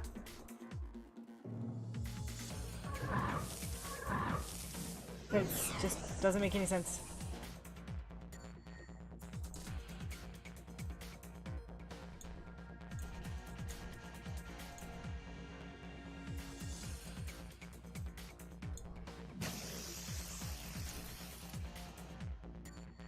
Or he's gonna come over here anyways.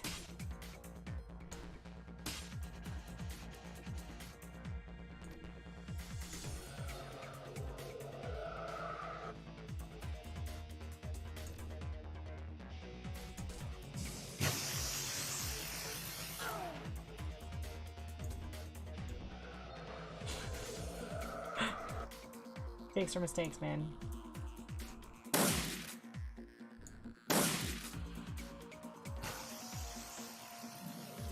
Oh, I need to spend karma on ESP skills. I didn't know that. No one told me that.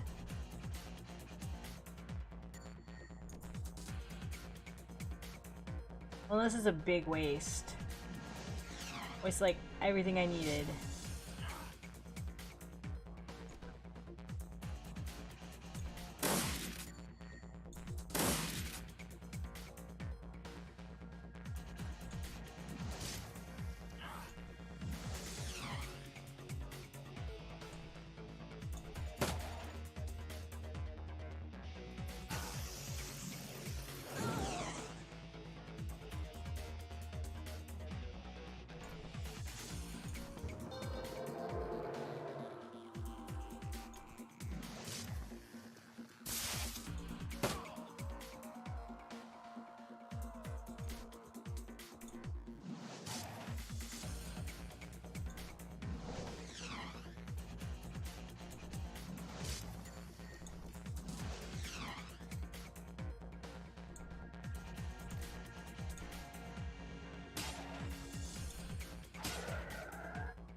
Right, that's okay. I don't consider it your fault. I consider it I didn't know how the game worked.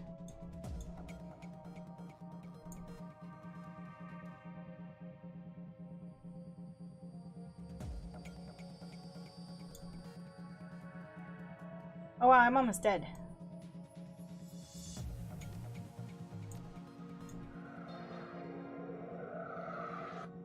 That's just really bad. You know, I'm gonna reload this game. We're gonna restart the level. Cause like, I think this is just gonna be better.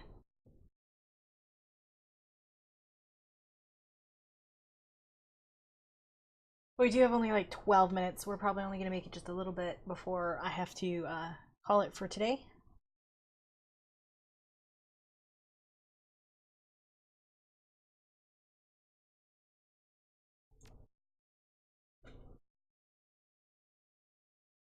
Drop that away. I don't need that in my life.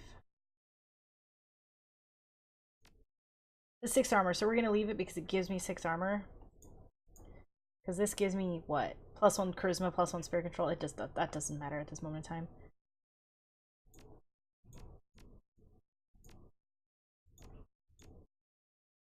Okay. You can go basic. Yeah.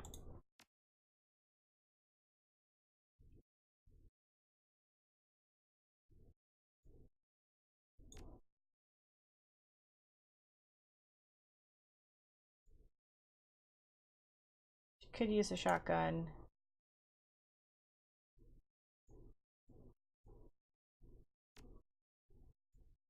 Can't get rid of her weapon. Well, we're not gonna use that because then you can't use it, then we're not gonna do it.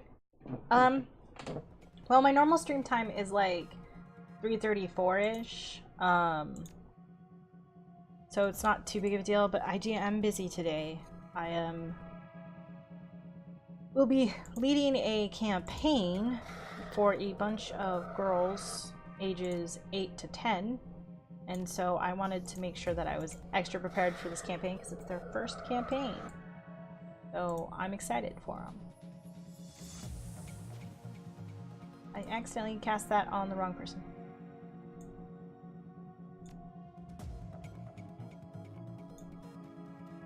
Yeah, D&D.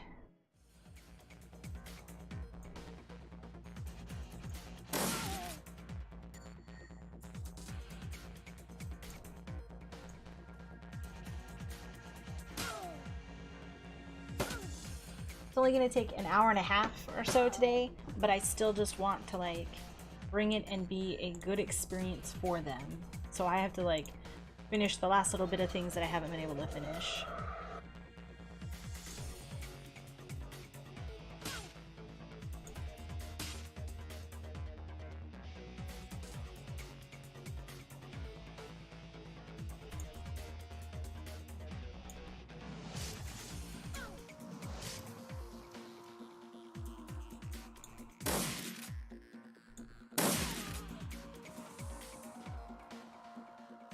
No, their parents don't mind at all. It was actually their parents who set it up. Because I DM for some of the girls' parents.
Doesn't make any sense, but that's cool.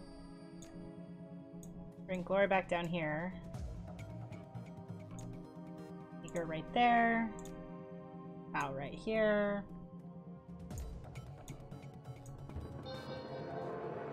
Go.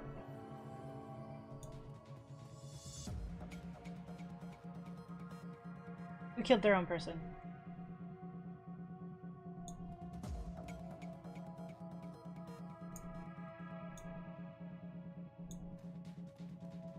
Is that what happened?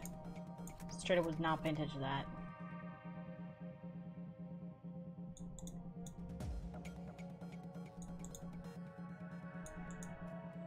Oh, didn't even notice that.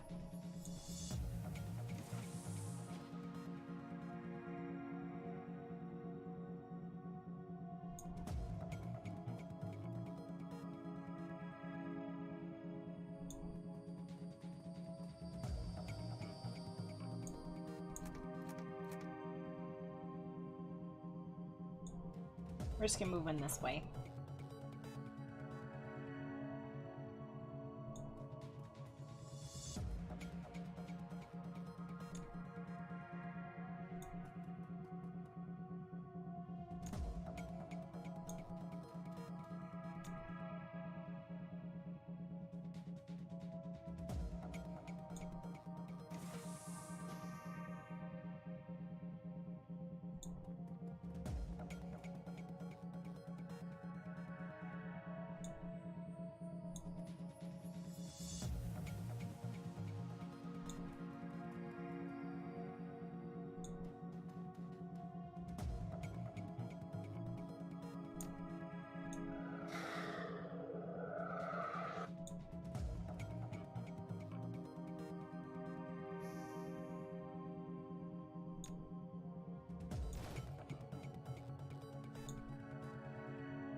No, I don't have Xenonauts.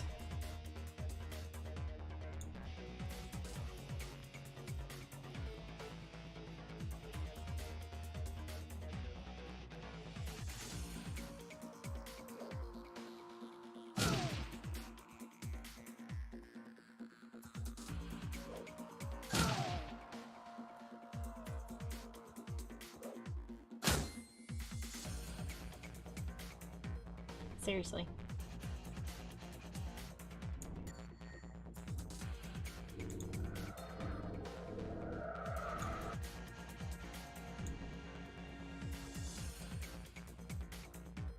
Like, seriously, that's ridiculous. I hadn't even had like a chance to move my dudes in yet, and they were like, let's blow everybody up.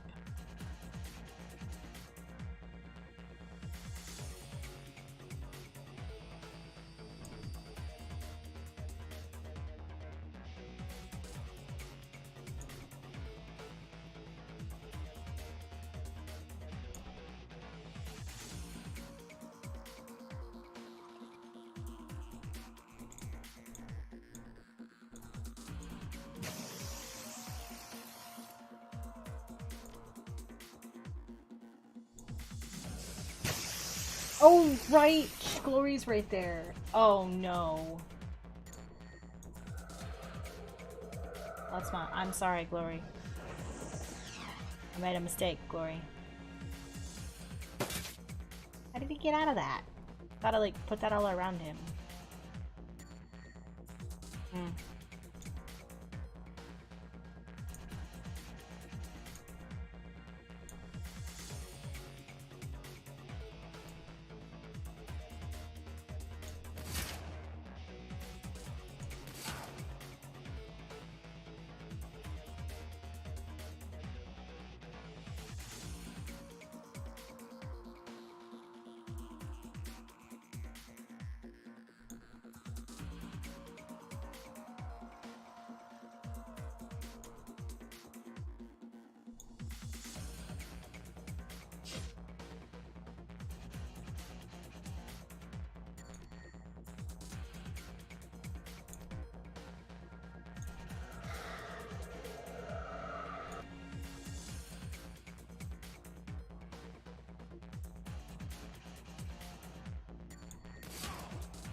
There we go.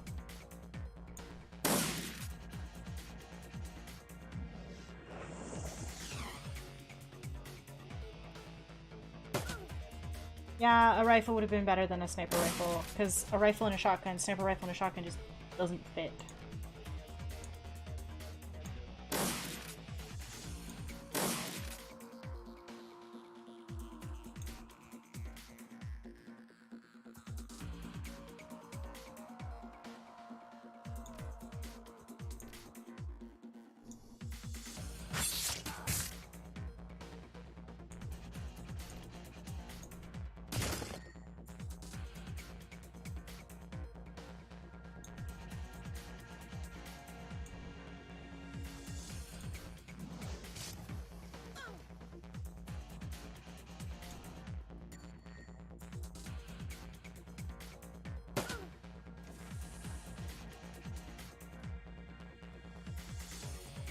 That's not great.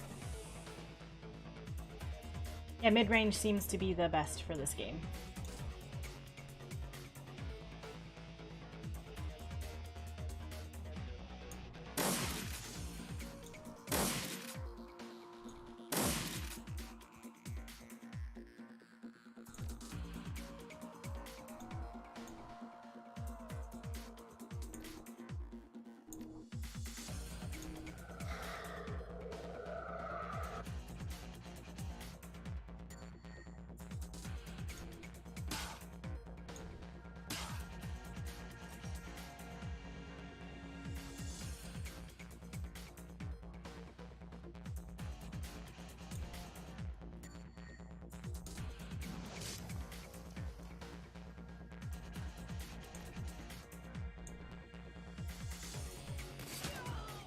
There we go.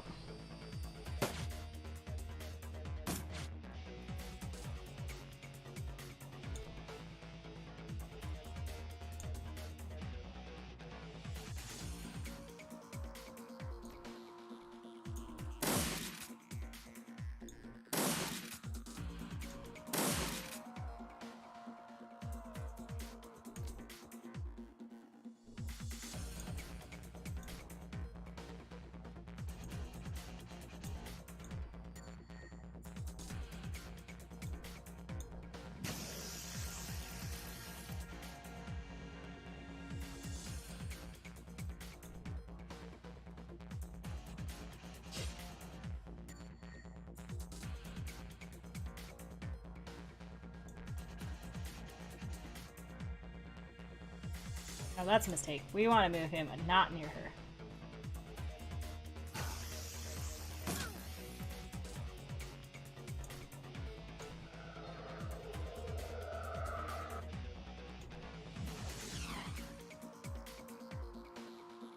Sorry, can't follow him in.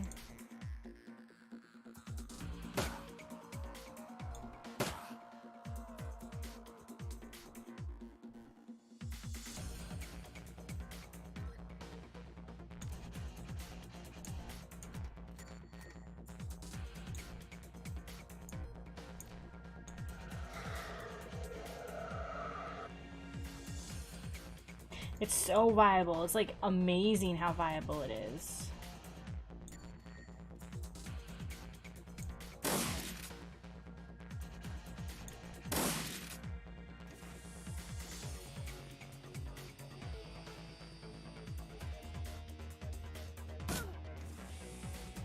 So I don't understand how he can run out of it and not take any damage.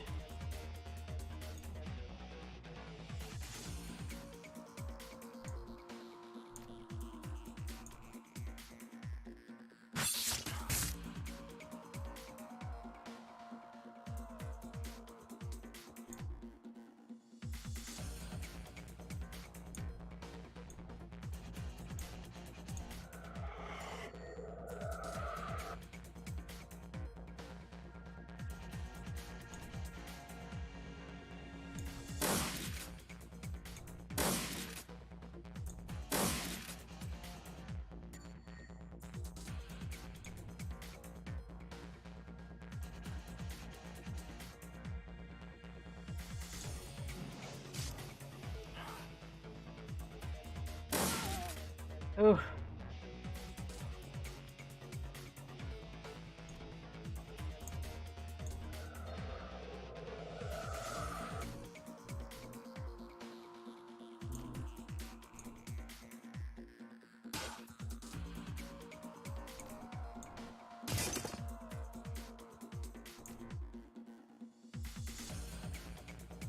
Wish I could get upgraded haste. Probably should have checked for that.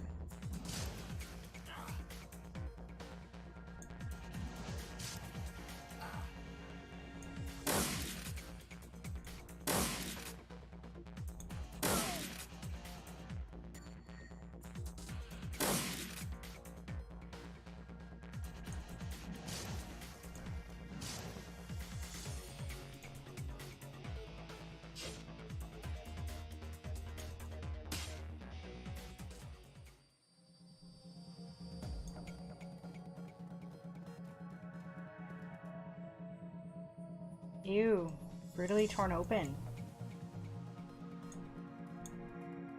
But it does look like we have no issues with any more bad guys right now, which is good. Because this is just a security closet, yeah. Okay, let's save real quick and go through this door.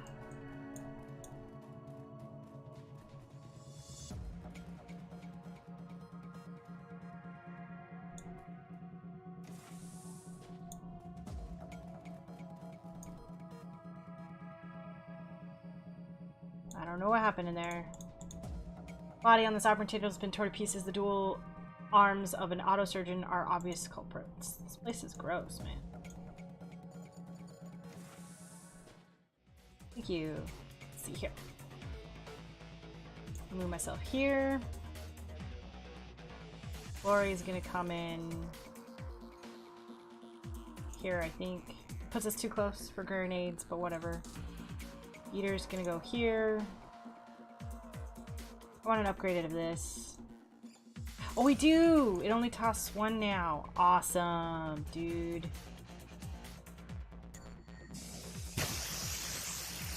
That's exactly what I wanted.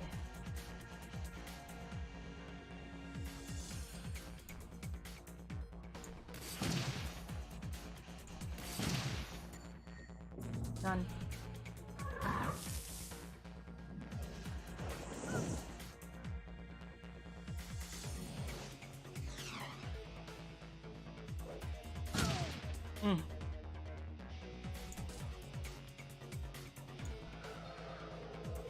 That's not how I wanted to do that.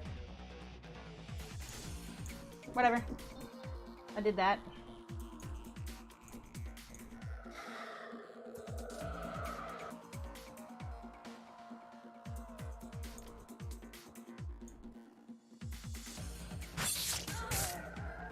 Oh no.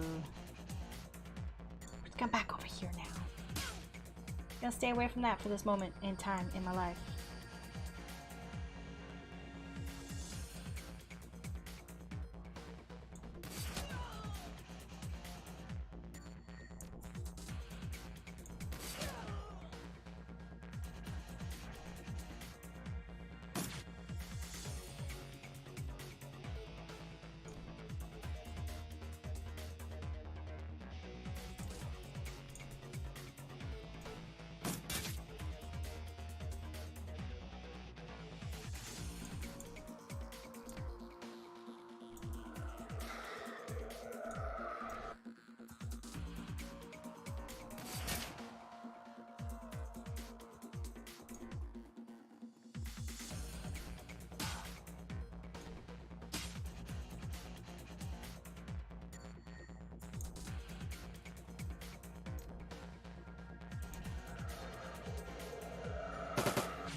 I didn't want him to come up from behind me.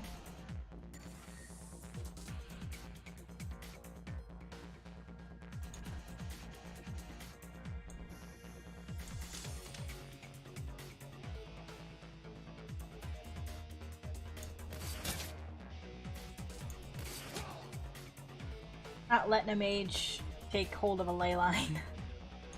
Not even close.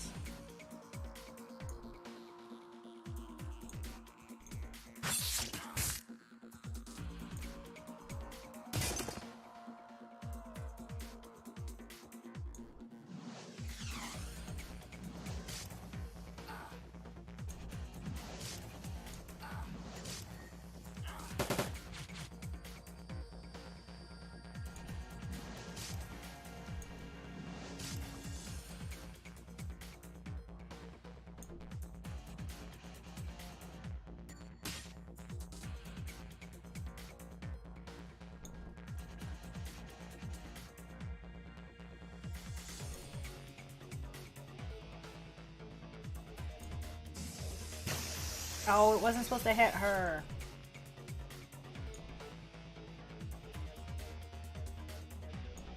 Well, I might lose glory. Yeah, this is the type when it shines, for sure. It's gonna make up for what he did to her.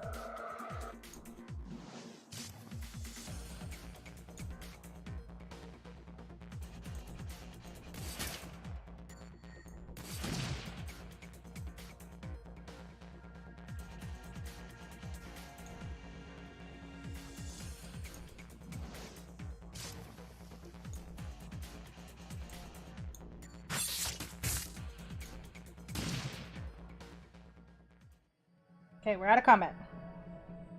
Oh, he needed, nothing happened. The elevator. I'm not gonna worry about the elevator right now. There used to be hands for things, but I guess I can't use that now.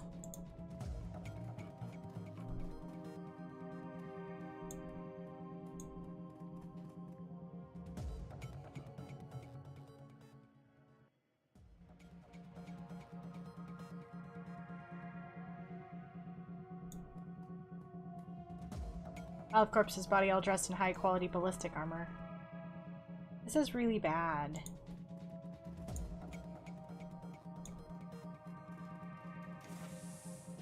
Too late, they're here. Fast response team inbound. Hold until reinforcements arrive. Well, that's not good. Well, I found the rigger. Basilisks to get her here. Now, your job is to give her the bun speed. And your job is to run up here. And your job is to give her the bun speed.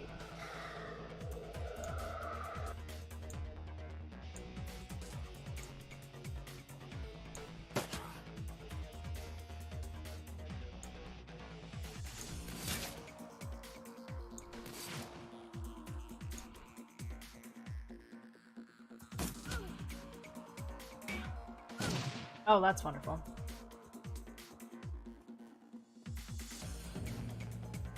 She did. I just thought she'd be fine for the most part. She was. I was gonna say, yeah, they lost control of it. Cool, you guys, you killed that. And we'll figure this out. I'm gonna run in that corner.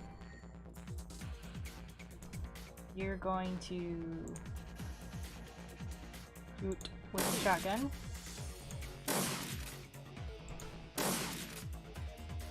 Almost, man. Move you here. That's not what I wanted. That's what I wanted. You get to move there.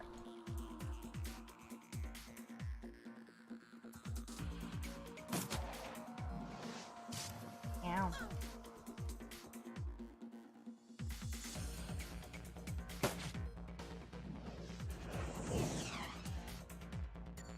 I just straight up want her just to kill those guys, and then we'll take it out.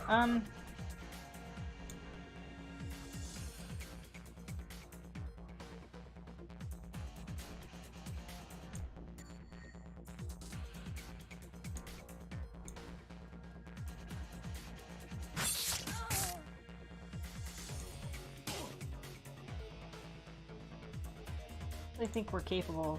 Let's just take her out now.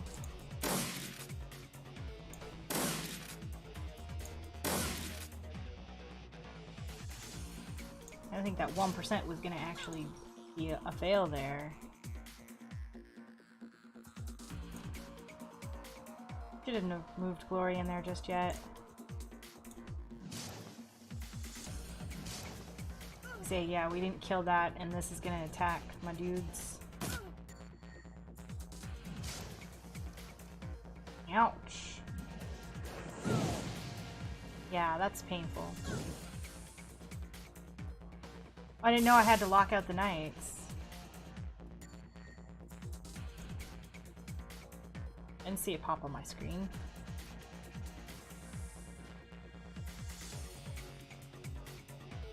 Okay.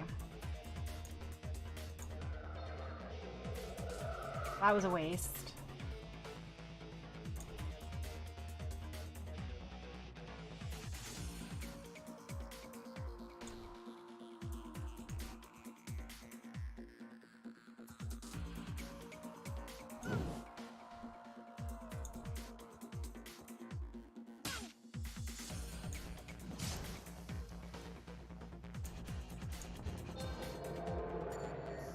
Okay.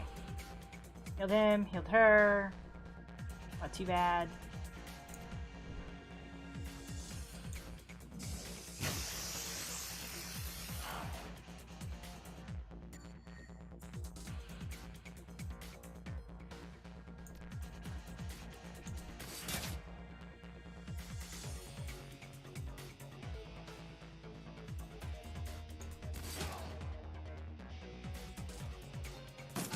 I didn't realize there was another mage.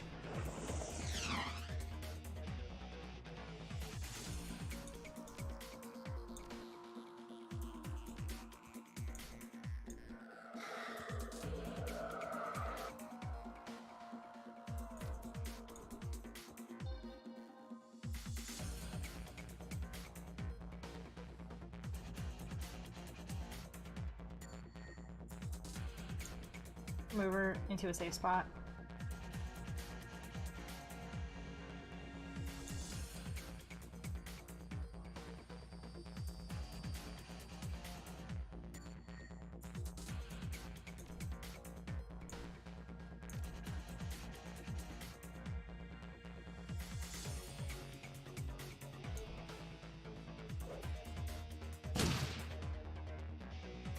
That is what I want.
Ouch.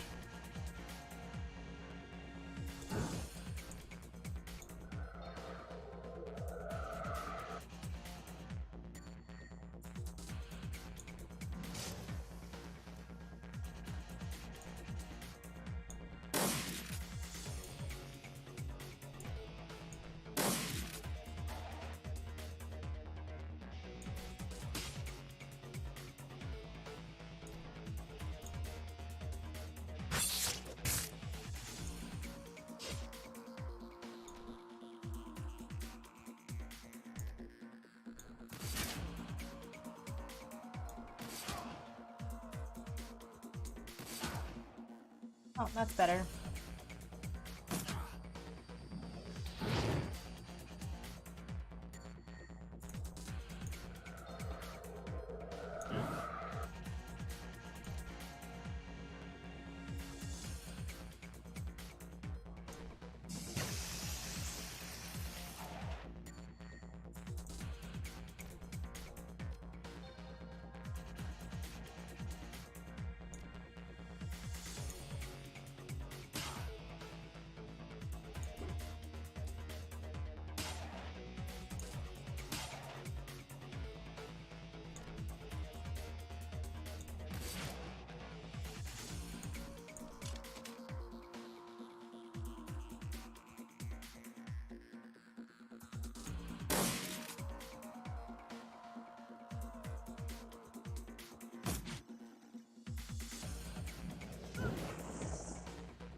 I should have increased aim on her. I didn't even think about that.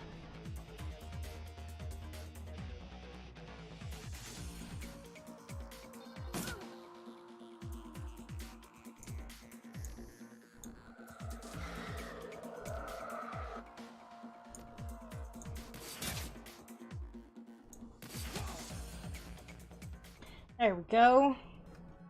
So, we did play just a little bit longer because we were super close to, I think, being done with this.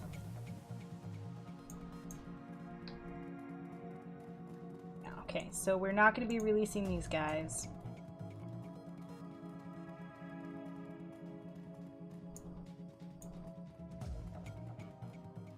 From the description that your client gave you, this must be your target, the rigger Thorvald Enstad. You can see him waving and pounding on the plastic of his cell, but from where you're standing, the scene is eerily silent. He looks like he's had a rough go of things. One of his eyes has been blackened and his lower lip is split wide open. Not particularly surprising given the temperament of his captors. The only incongruous element in his outfit, he's decked out head to toe in patched black riding leather. A pair of oversized studded combat boots shine in the halogen glare of the cell's lighting panels. From his style of dress, it's obvious that this dwarf is not a corporate employee. He's a Shadowrunner. This isn't some corporate goon boss. Look at him. He's one of us. Glory shudders but holds her silence. Diedrich lays a hand on the bare metal of Glory's shoulder. She flinches, but only barely. When he speaks, his voice is soft. There's but for the grace of God, eh, love? Glory's eyes remain fixed on the rigger, who continues to hammer impotently on the door of his cell. Something like that. What am I doing? Thorvald.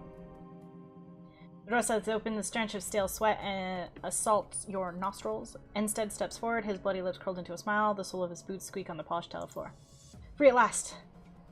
His smile widens into a sickly grin. Tar-stained teeth shine wetly in the light. Didn't think I'd warn to rescue. Whoever sent you, thank him for me. Afraid you're wrong about that. I was sent here to tie up loose ends, namely you. His eyes go wide. He raises his trembling hands in surrender. Whoa there, Chief. I don't know what your client told you. He said that your team botched a run, went loud too early, and you got a bunch of people killed. Us? We botched the run? That's BS, man. We did everything like we were supposed to, like always. It was the guy's bad intel that got us hung out to dry. Sounds familiar. Please hear me out. I promise I'll make it worth your while if you do. Gloria shrugs. Couldn't hurt to hear what he has to say. His hands clasp in the sign of supplication. You can see the terror in his eyes.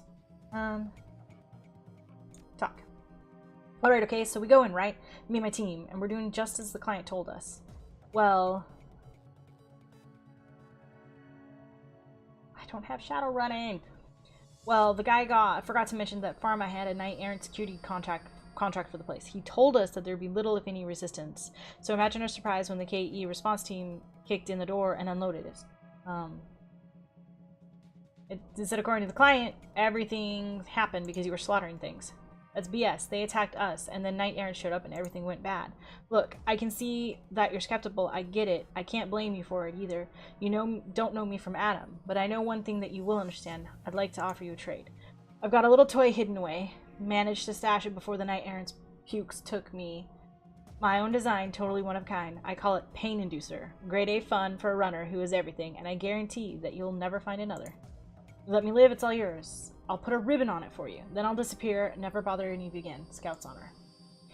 Even if we consider going off mission, she shoots you a significant glance. Which we wouldn't. She turns back to Instant, staring him down.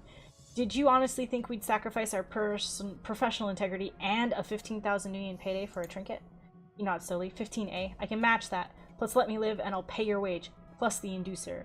Hell, you could even tell your client I'm dead and bill him too. Double your earnings. What do you think? Ooh. What does this pain inducer do? Induces pain, he snickers. It's an airband microwave projector. It causes debilitating pain in a target and messes with their electrical systems of drones and the like. I think of it as a taser, only easier to use and meaner, a whole lot meaner. Let's get you out of here. You won't regret it, friend, promise. Ain holds up her tongue, but her body language speaks volumes. Tight lips, rigid pose, light color in her pale cheeks. You've seen her before. She's furious. She can be mad at me. I don't care if she's mad at me. The guy gave us bad information, and I'm not dealing with that.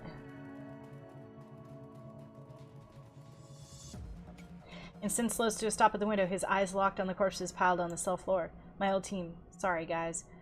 Bet they never thought I'd be the last man standing. Why not? I'm usually right in the thick of the action, easy to get shot under those circumstances. If I hadn't been downstairs when KE smashed in, I'd be a pile with them. Funny, in my experiences, riggers usually stay away from thick combat. They tend to use their drones for that.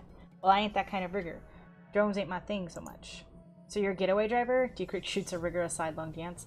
Vehicle riggers are even less likely to be found on the front lines.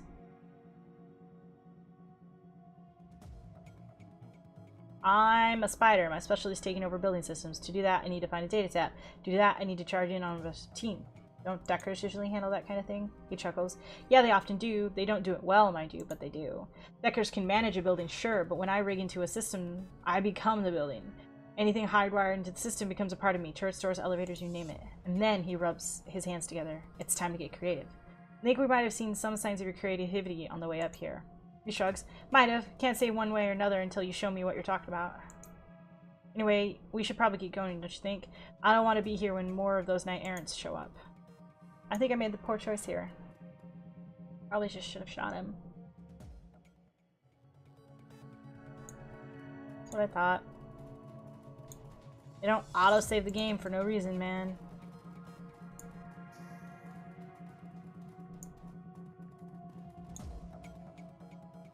As you hurry past the scene of carnage in the operating theater, a particular smile crosses the rigger's face. He slows to a stop, then points to the dismembered bodies on the other side of the glass.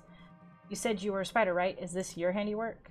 He looks you dead in the eye, and for a moment his expression remains unchanged. Then his smile broadens, and a stream of giggles come pouring out of him. Okay, you got me. Red face, he wipes tears at the corner of his eyes. This was one of mine. Couldn't tell you how excited I was to see this stuff. Such incredible toys. It's way too good of an opportunity to pass up. It doesn't look like a Knight Errant in Prae. That's a lab tech. He nods enthusiastically. That was a fun one. Little guy couldn't believe when I set the autosurgeon on him. He kept trying to get away, but whenever he went, one of his arms was rip. Oh, no. Laura gives you a significant glance. You can see disgust in her eyes. I'll point out the other stuff when we see it. This was this one guy I locked in a room with a manipulator arm. It was classic. We don't want this trinket. Letting this guy go would be wrong, boss. You know it. Besides which, he lied to us. There was no bad intel. This guy is the reason why things went south with the run. I can feel it in my bones. What is he talking about? We have a deal. If you don't want to kill him, that's fine. Let me do it. I'll help. It's what we should have done in the first place. At the moment, the door behind you slides open. A trio of figures walk into the room. I want to kill this dude. I'll kill this dude. It's not a big deal. The leader of the group is an elf with Asian features. He's obviously a vat job, a band of corded muscle with a bulge under his sleeves for a distinctly store-bought look to him. When he speaks, his voice comes out in a gravelly rumble. My, the intrepid pal with her target in tow. What a surprise. Here you are. Herr Fuchs sent us to check up on you. Given his recent troubles with Shadowrunners, this could come to a surprise. I can't do this. But anyways, the company man smiles at instead. The rigger shrinks back against the wall. No more than one betrayal surprises me. I was never planning on letting him go. As soon as he gave me the money he promised, I was going to take him out. His eyes go wide. What? The company man pauses for a moment. If you kill him here now, I'll report to Mr. Fuchs that you fulfilled your end of the contract. But you must do it now. No hesitation and no trickery. No, you can't do this. We had a deal. Kill them instead, and we'll get everything I promised. No, you had this coming.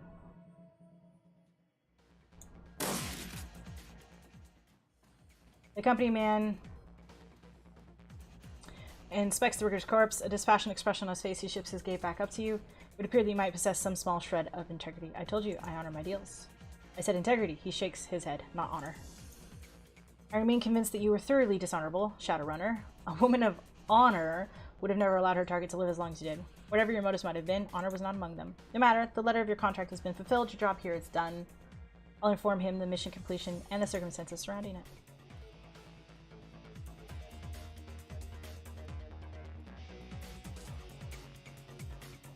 That was weird. Why do you have to walk that way?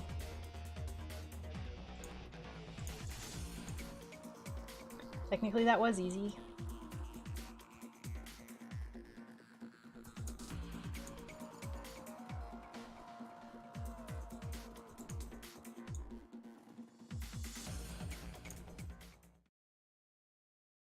We're going to return to the Cruise Bazaar, and then we're going to call it for today.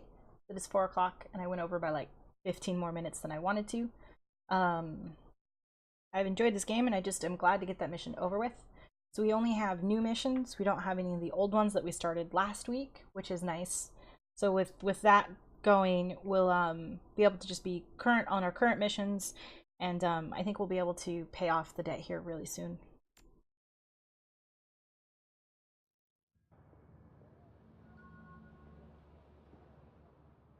You know, I realize I should be reading those things, but I don't even read them to myself. Your paid 80 rings, and on your fixer, on it is Paul. I've uncovered some terrible information. The team is assembled in a safe house. Please dismiss us when you're done. Okay. Let's see.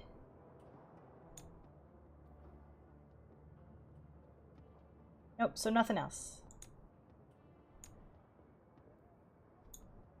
Okay, no questions, just passing by. So neat. So thank you so much for joining me today. Tomorrow we'll continue the stream because tomorrow is Thursday. I don't really have anything but that, so I should be able to stream till about 3:34. And we're getting close to the end of this one. I already picked up Shadowrun Hong Kong. There will be no issue. We'll be able to finish the trilogy of games before we switch on to something else. So thank you so much for joining me, and I hope to see you guys tomorrow for the continuation of the stream.